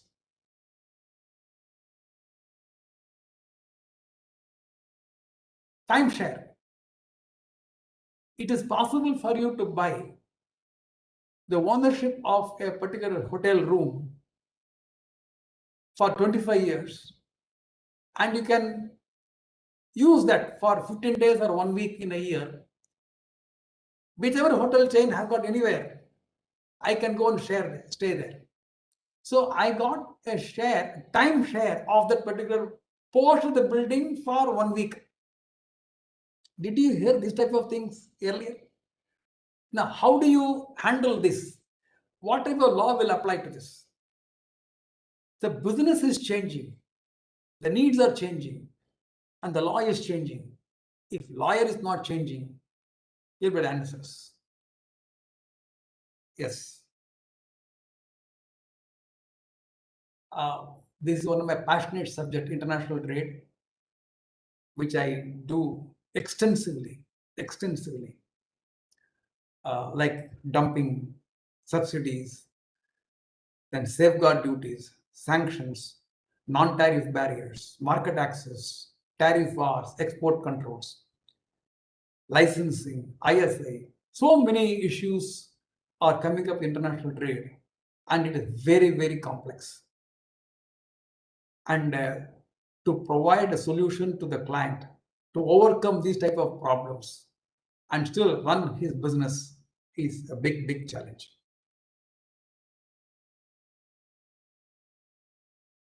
Next. I'm almost over, don't worry. I'm testing your patience. Legal practice in technology age. Increasing business complexities have increased the compliance level of an organization. Responsible organization stakeholders have increased many folds. As role of technology increases further, understanding legal risks will require understanding of underlying technology. This is very important. Underlying technology you must understand. Please do not think technology is different from law. They are not two different compartments. There is no China wall between them. You must know technology. They must know the law. The lawyers should know, understand, appreciate, and become experts in different technologies, in different fields. It is necessary.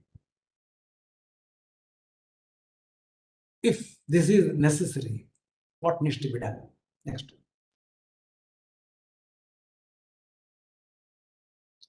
Today, my young friends, you are at the dawn of a new age. The technology, economics, and the business methods are changing so fast. And you must realize that these things are happening around you. The technology should be part of the curriculum. You can't disassociate with that. Only then the lawyers will understand and apply technology in handling matters. At least you must create interest in them. It will enable them to understand the complex businesses, business methods, and understand the underlying technology. Along with the emerging business, you will also emerge successful lawyers. My friends, ladies and gentlemen, boys and girls, you are at the right place at the right time. The future is yours.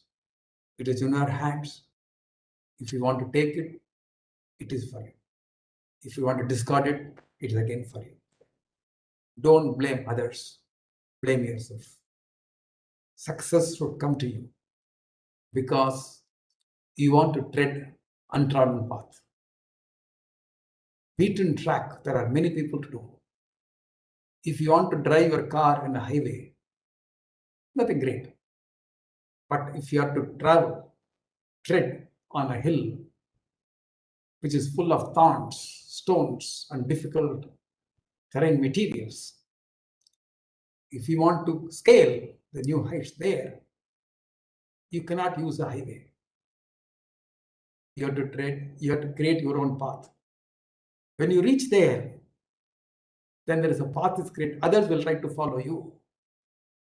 I can tell you, it's a great tribute to you.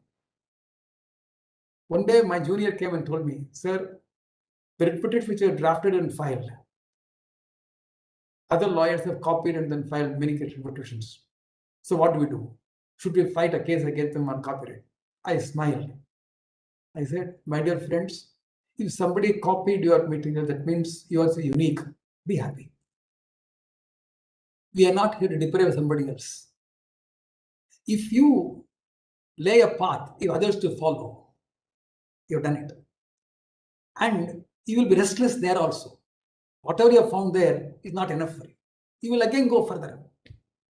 So there is no way anybody going to stop you. The only thing will stop you yourself. I am going to be nearly 70 in next month or two.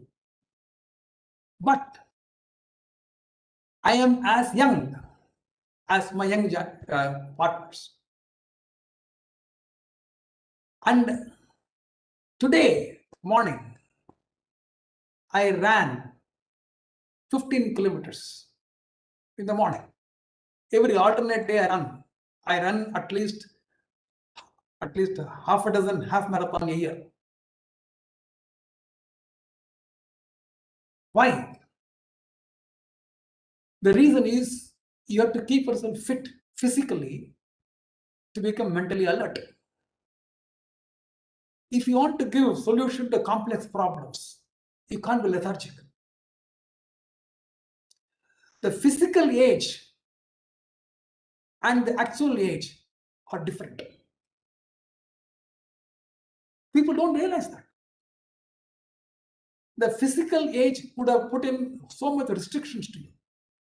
But the way you can conduct yourself by physical training, controlled diets, and high amount of reading of exquisite subjects, not only in law, on various other subjects, philosophies, so many subjects.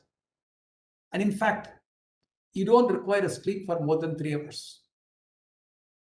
You don't need. Ishita will not agree. Unless she sleeps for 6 or 8 hours, she says, I'm down, sir, I cannot do it. You have to train. Your body is a wonderful machine. Best invention ever made in this world is the best machine is your body. And the best computer is your brain. The best part of it is the computer and the best machine are properly integrated. If in spite of it, if we are not making the best computer and the best machine, we are at fault. There is no limit of your learning. There is no limit of your sharing experience. Remember one thing, whatever you do in your life, whatever you learn, whatever success you achieve, ensure that you pass it on to others. Never be a miser in not sharing. People think, oh, if I share this information, this experience, he will become better than me, then what will I do? Very, very narrow approach. I tell my juniors and partners, please ensure that every junior of yours is not equal to you, better than you.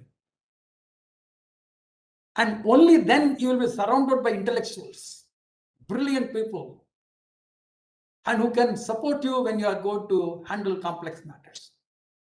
If you are going to surround with dumb people, I don't think you can. You can have a number, mean nothing.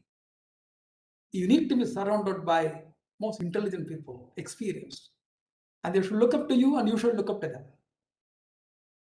And the combined knowledge of this office is much, much greater than the knowledge of anybody in this office, including me.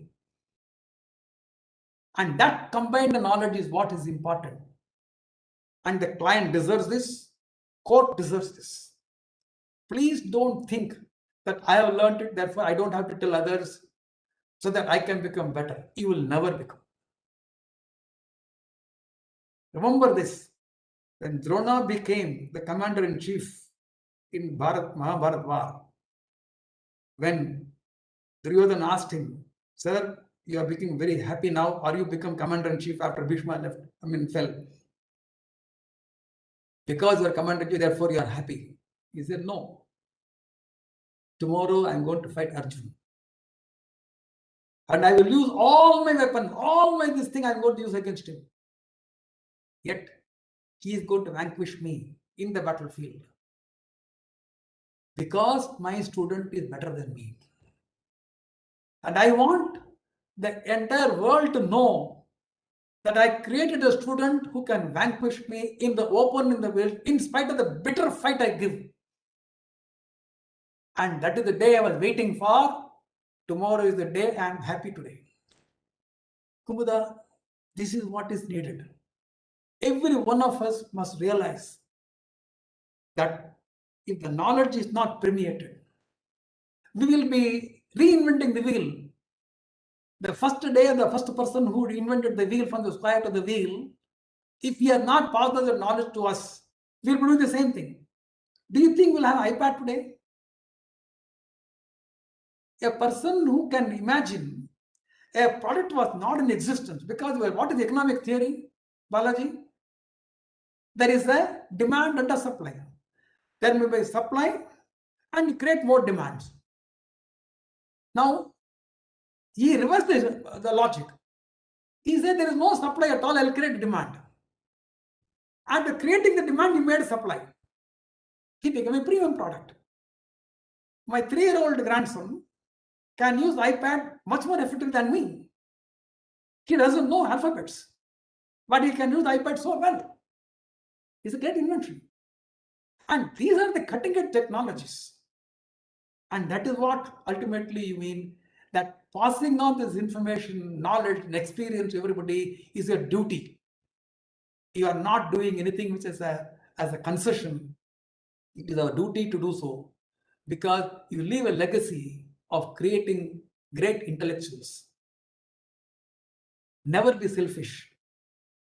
Pass on this information, pass on the knowledge, pass on this without reservations. That's what we do. I think exactly 1 more minute, 5 o'clock. I decided I will finish in 2 hours. I know it is a very, very long call, and especially it is a virtual call. It's not easy to sit through this particular session. I think many of them would have gone to sleep also, or maybe watching Netflix simultaneously while No, sir, switching nothing on. like that. We are enjoying it. Even another 3 hours, we are ready to sit, sir. Enthralling presentation. Now, the only thing is, you may That's what I would say. you may find fault with me that I have not discussed law. Today, I have not Sir, discussed. this is something very consultation. unique, sir. Thank you. This is very unique, sir. This will be of more help to the Sir, students, is what I feel Sir, personally. if I'm permitted more than law, I think I would like to take the enthusiasm in you, sir. That is what is lacking Yes, sir. nowadays with us. When you said 70, by 45 itself, we are losing that enthusiasm. So I think I must take that word from you, sir, personally. Definitely, sir. Thank you so much. You see, in cricket test matches, you have a second innings, na?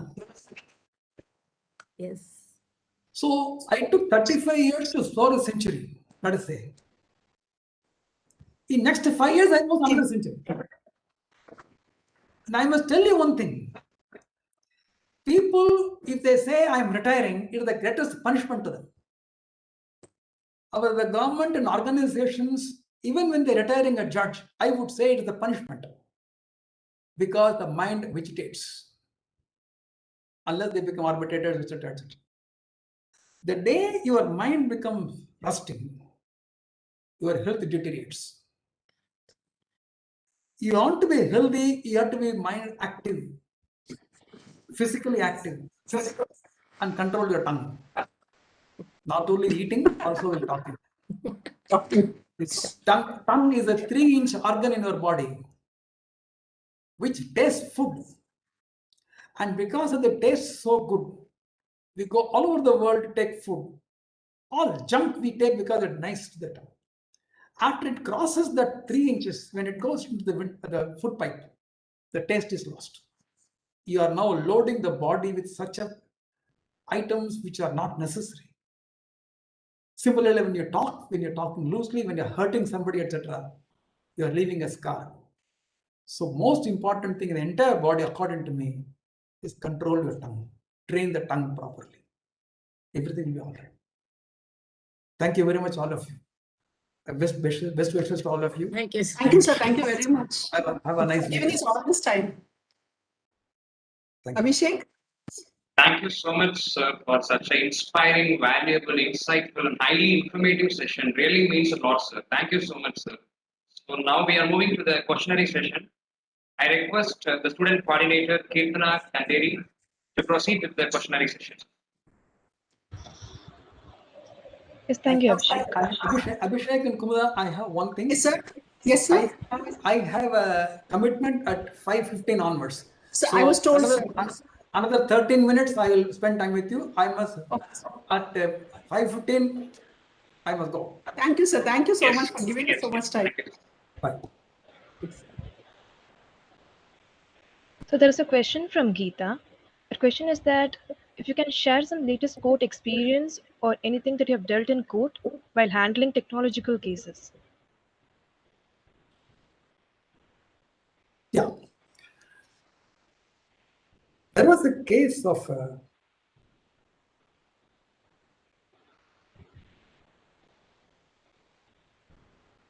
monoclonal enzymes. The classification, whether it is a blood test group under Chapter 30 as a medicine, or it is a biotechnological product as a tissue culture. I think I have taken a very tough case. No, don't worry, Kirtana. I think I will give a lesser complicated matter. I think all of you may like. Yeah, I think I got a case to argue whether hair oil is a medicine or a cosmetic item. The product was having a photograph of a nice young lady with a long hair, jet black hair, and the product was presented to them. And the custom officers or excise officers at that time, they decided the classification as a cosmetic item, it's a care of the hair. And the assessee said that this oil, when it is applied on your head, will help you sleep better, will also take care of the baldness. Balaji, you can look at it. I am not using it, don't worry. Sir, Balaji is my friend, sir. You must not say like this. For more than 35 years. So no telling about Balaji for wellness and all. Uda, you cannot claim monopoly over him as friendship. There are others also good friends with him. Okay. Okay. So the question was whether it is a medicine or is it a cosmetic item. Matter came to the Supreme Court. Judges asked me, Lakshmikumaran, are you using this oil? I said, no, sir. All right, now proceed. Because if I was using and still have bought that, there is no point in this.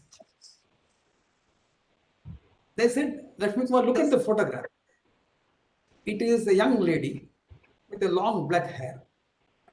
And this picture itself shows it is for the care of the hair. And then why are you arguing the case like a medicine? Then I said, sir, when you say hair oil, what does it mean? It is care of the hair. My oil is for what purpose? It is for curing the baldness. When there is no hair, I will use this oil. A hair oil is used when there is a hair. This oil is when there is no hair. So this oil will induce the growth of the hair. And therefore, it is the head oil on the scalp oil, not a hair oil. And then I went into the technology as to how the oil actually helps the follicles to grow. And what is the technology involved in that particular thing, both in Ayurveda as also in allopathy. But after half an hour of this discussion, etc., the judges felt, yes, this is not a hair oil, it is a medicine. And therefore, the rate of tax is 15% as against 105%.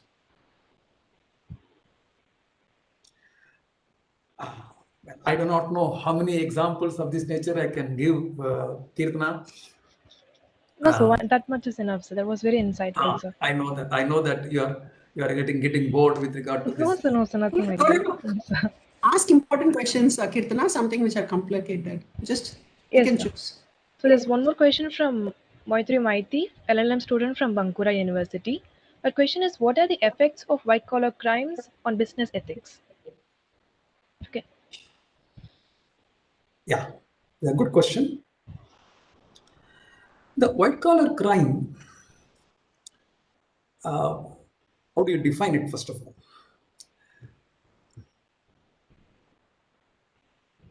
It has got various facets.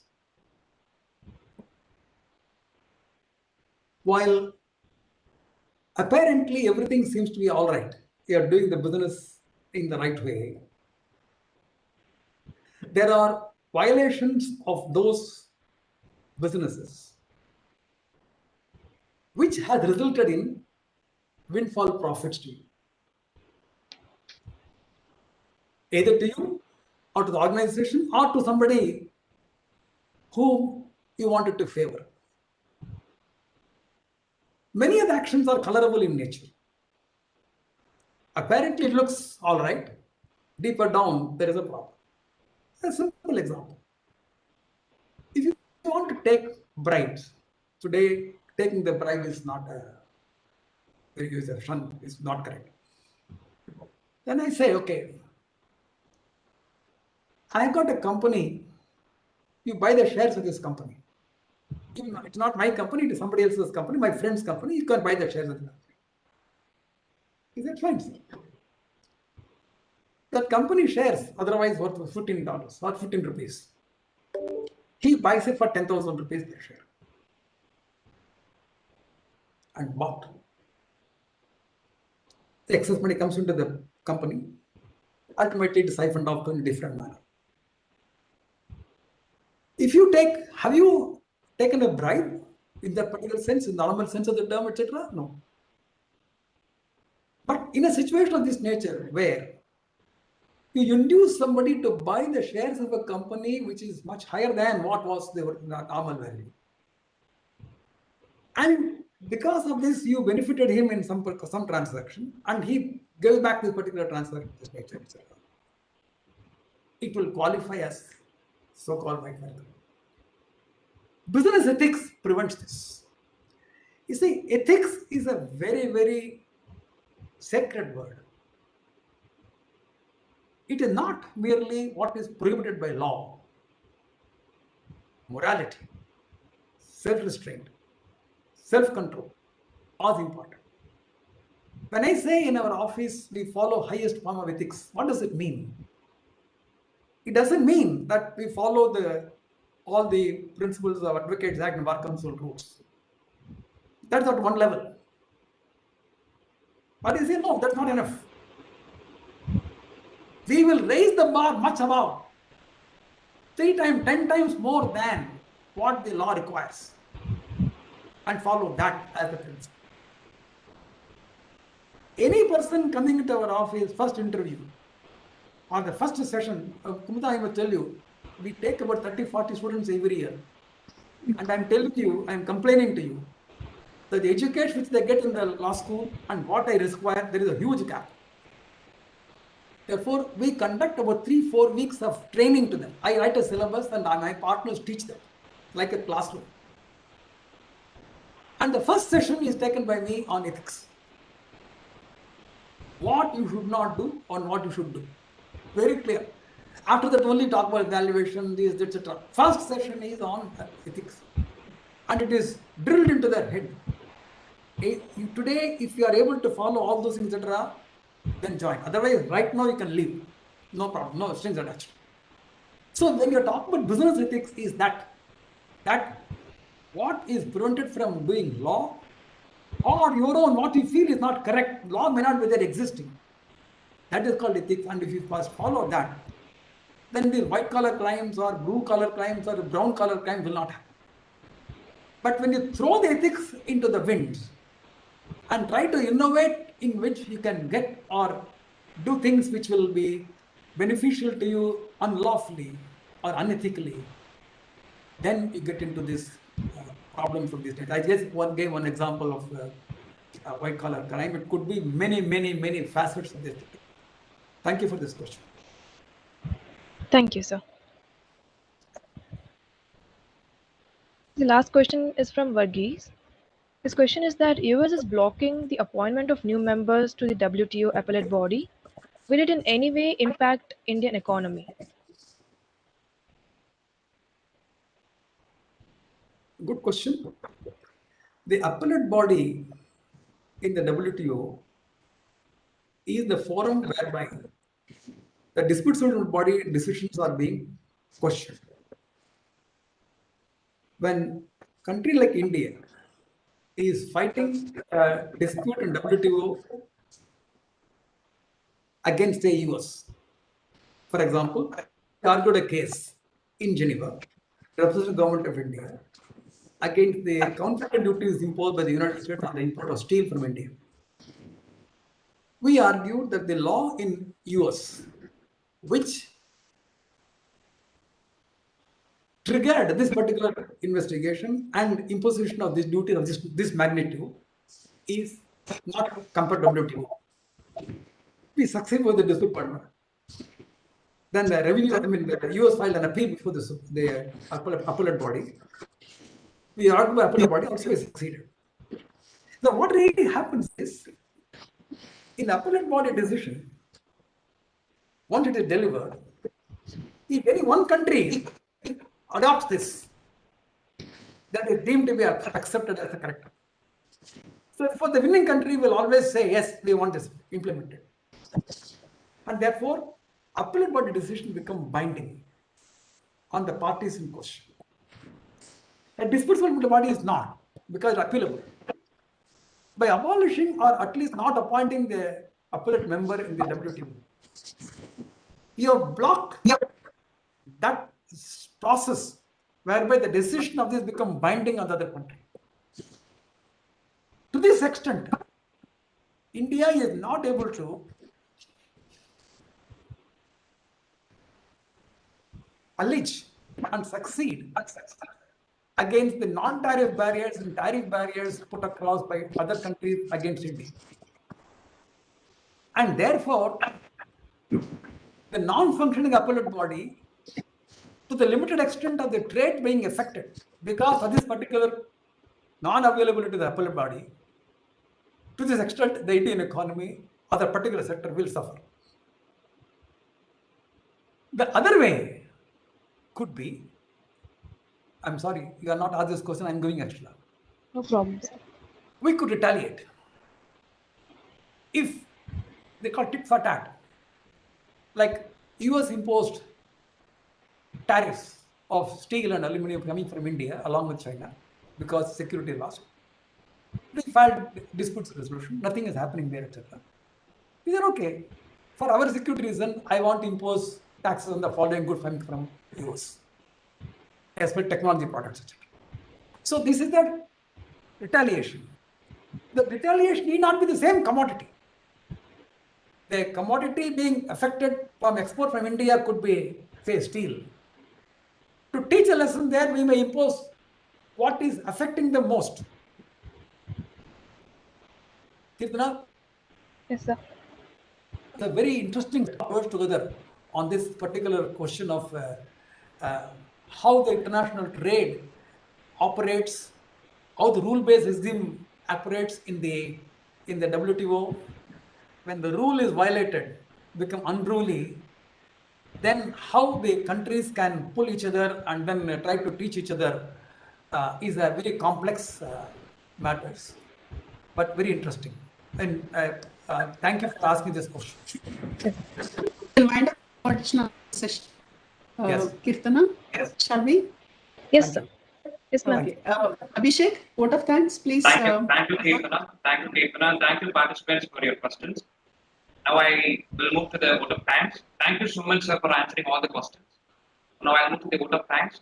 I welcome Professor Dr. Ranjit Kuman Abraham, sir, Assistant Professor, Department of Business Law, School of Excellence in Law, Tamil Nadu Dr. Ambedkar Law University, to deliver the vote of thanks for the national good. Welcome you, sir. Thank you, Abhishek. Am I audible? Yes, sir, you're audible. Yeah. Because of constraints in time, I like to make it very short. It takes immense pleasure in me to propose this vote of thanks after this excellent speech by Mr. Lakshmikumaran. Sir is known to be one of the top few lawyers who has expressed in the field of techno laws, which is a very, very interesting but complicated area. In fact, when I started to practice, Sir's firm was one of the firm which many people advised me to go and put an application to join. But anyhow, destiny took me to academia, and I'm teaching in the law university. I'm very on behalf of the university, we are very much indebted for this excellent speech. In fact, for the past 2 hours, not only on legal issues, but on techno-legal convergence, we had a lot of deliberations, especially from a great lawyer like you. Thank you very much, sir. We indeed would be happy to have you again and again on very important areas like data privacy and biotechnology, where our students will be very useful and will get a lot of knowledge. I especially thank our Honorable Vice Chancellor for encouraging us, in spite for having a lot of programs, academic programs. My special thanks to the Registrar, Dr. Balaji sir, and who's also the Director in charge of School of Excellence in Law. Special thanks to Kumuda Madam for all the great, the challenges she has come across in bringing all top personalities from the country to speak before the webinar, and we can also interact with them. It is giving a lot of confidence, changing the the education scenario. Thank you, madam, and we believe that you will organize more and more programs like this. Special Ranjit, you thanks. must thank Balaji, sir, my friend. He is the person who did it for me. Otherwise, it wouldn't have been possible. Yes, yes. Next, I was about to thank him, and thank you, Balaji sir. Our students, our university are very much grateful for your great help you have done. Not only now, even earlier few times, we came to know that you are a great resource for our university. Thank you very much, sir. Dr. Ashwani Kumar also, sir, only brought. I'm thanking you, sir, for this. I didn't mention at that time because I was wondering whether I could or not. Thank you for that also very much, Balaji. My special thanks goes to the Harita ma'am, who's the Director of Research and Publication and also part of our Business Law Department, who's always encouraging, and she has contributed a lot for us. Our special thanks goes to all the participants of this program from other universities, from our university, the faculties, and also special thanks to Darwin, the technological person behind the whole show. Ishita and Abhishek and also Kirtana for helping us in organizing this, along with other student organizers who have activities. And Jayashree for the brochure every time that she does. Jayashree. Yes, Jayashree too. Because of time constraint, I'm not naming everyone, but at the same time, a big thank you to all. Before I could conclude, I would like to also apologize. I never thought I had the power to end a meeting as per the protocols in the university, but technology permitted me by mistake. I clicked end meeting and everyone had to go out. I sincerely apologize. When Kumudha ma'am was speaking, I submit my, please accept my apologies. Thank you very much. Thank you very much, sir. Lakshmikumaran, sir, thank you very much. We would like to invite you many, many times more also. Thank you, Balaji. But for you, this would not have been possible so soon. Thank you, one and all. I thought, Kumudha, after hearing me, you will never ask me to come again. Sir, anytime. No, sir, we will try. Sir, we would like to invite you specifically for business law students, sir, to go in depth into business law subjects. That's what I feel, sir. Please, sir, every time we invite you, please, sir. We are a little selfish in that regard. We want to know more about WTO, international trade, like that. That's what I feel. Privacy concerns, especially. You must accept our invitations. Excuse me, Thank you very much, sir, for providing us the time. Hello? Yes, anybody? It's Dr. Kumud from BK, ma'am. Sorry to interrupt. Hello? Yes, Hello, ma'am. Yes. It was very nice to hear you. It was very nice to hear, sir. Because this is the first time in the northern region that we have heard you. And we are most obliged to hear you again. Please do not say these words again. Because I am from actually Rajasthan, and a great lawyer is actually speaking me here. And we want to hear you again. Please do not repeat that. I have already mentioned in my chat box that we want to hear you again. Thank you so much, sir. Thank you so much. Thank you, Kumud. Thank you very much for your feedback. So maybe disperse, sir. Thank you very much, sir. I'll disconnect now.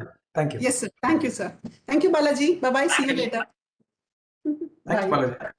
Okay. All of us, we may disperse. Thank you.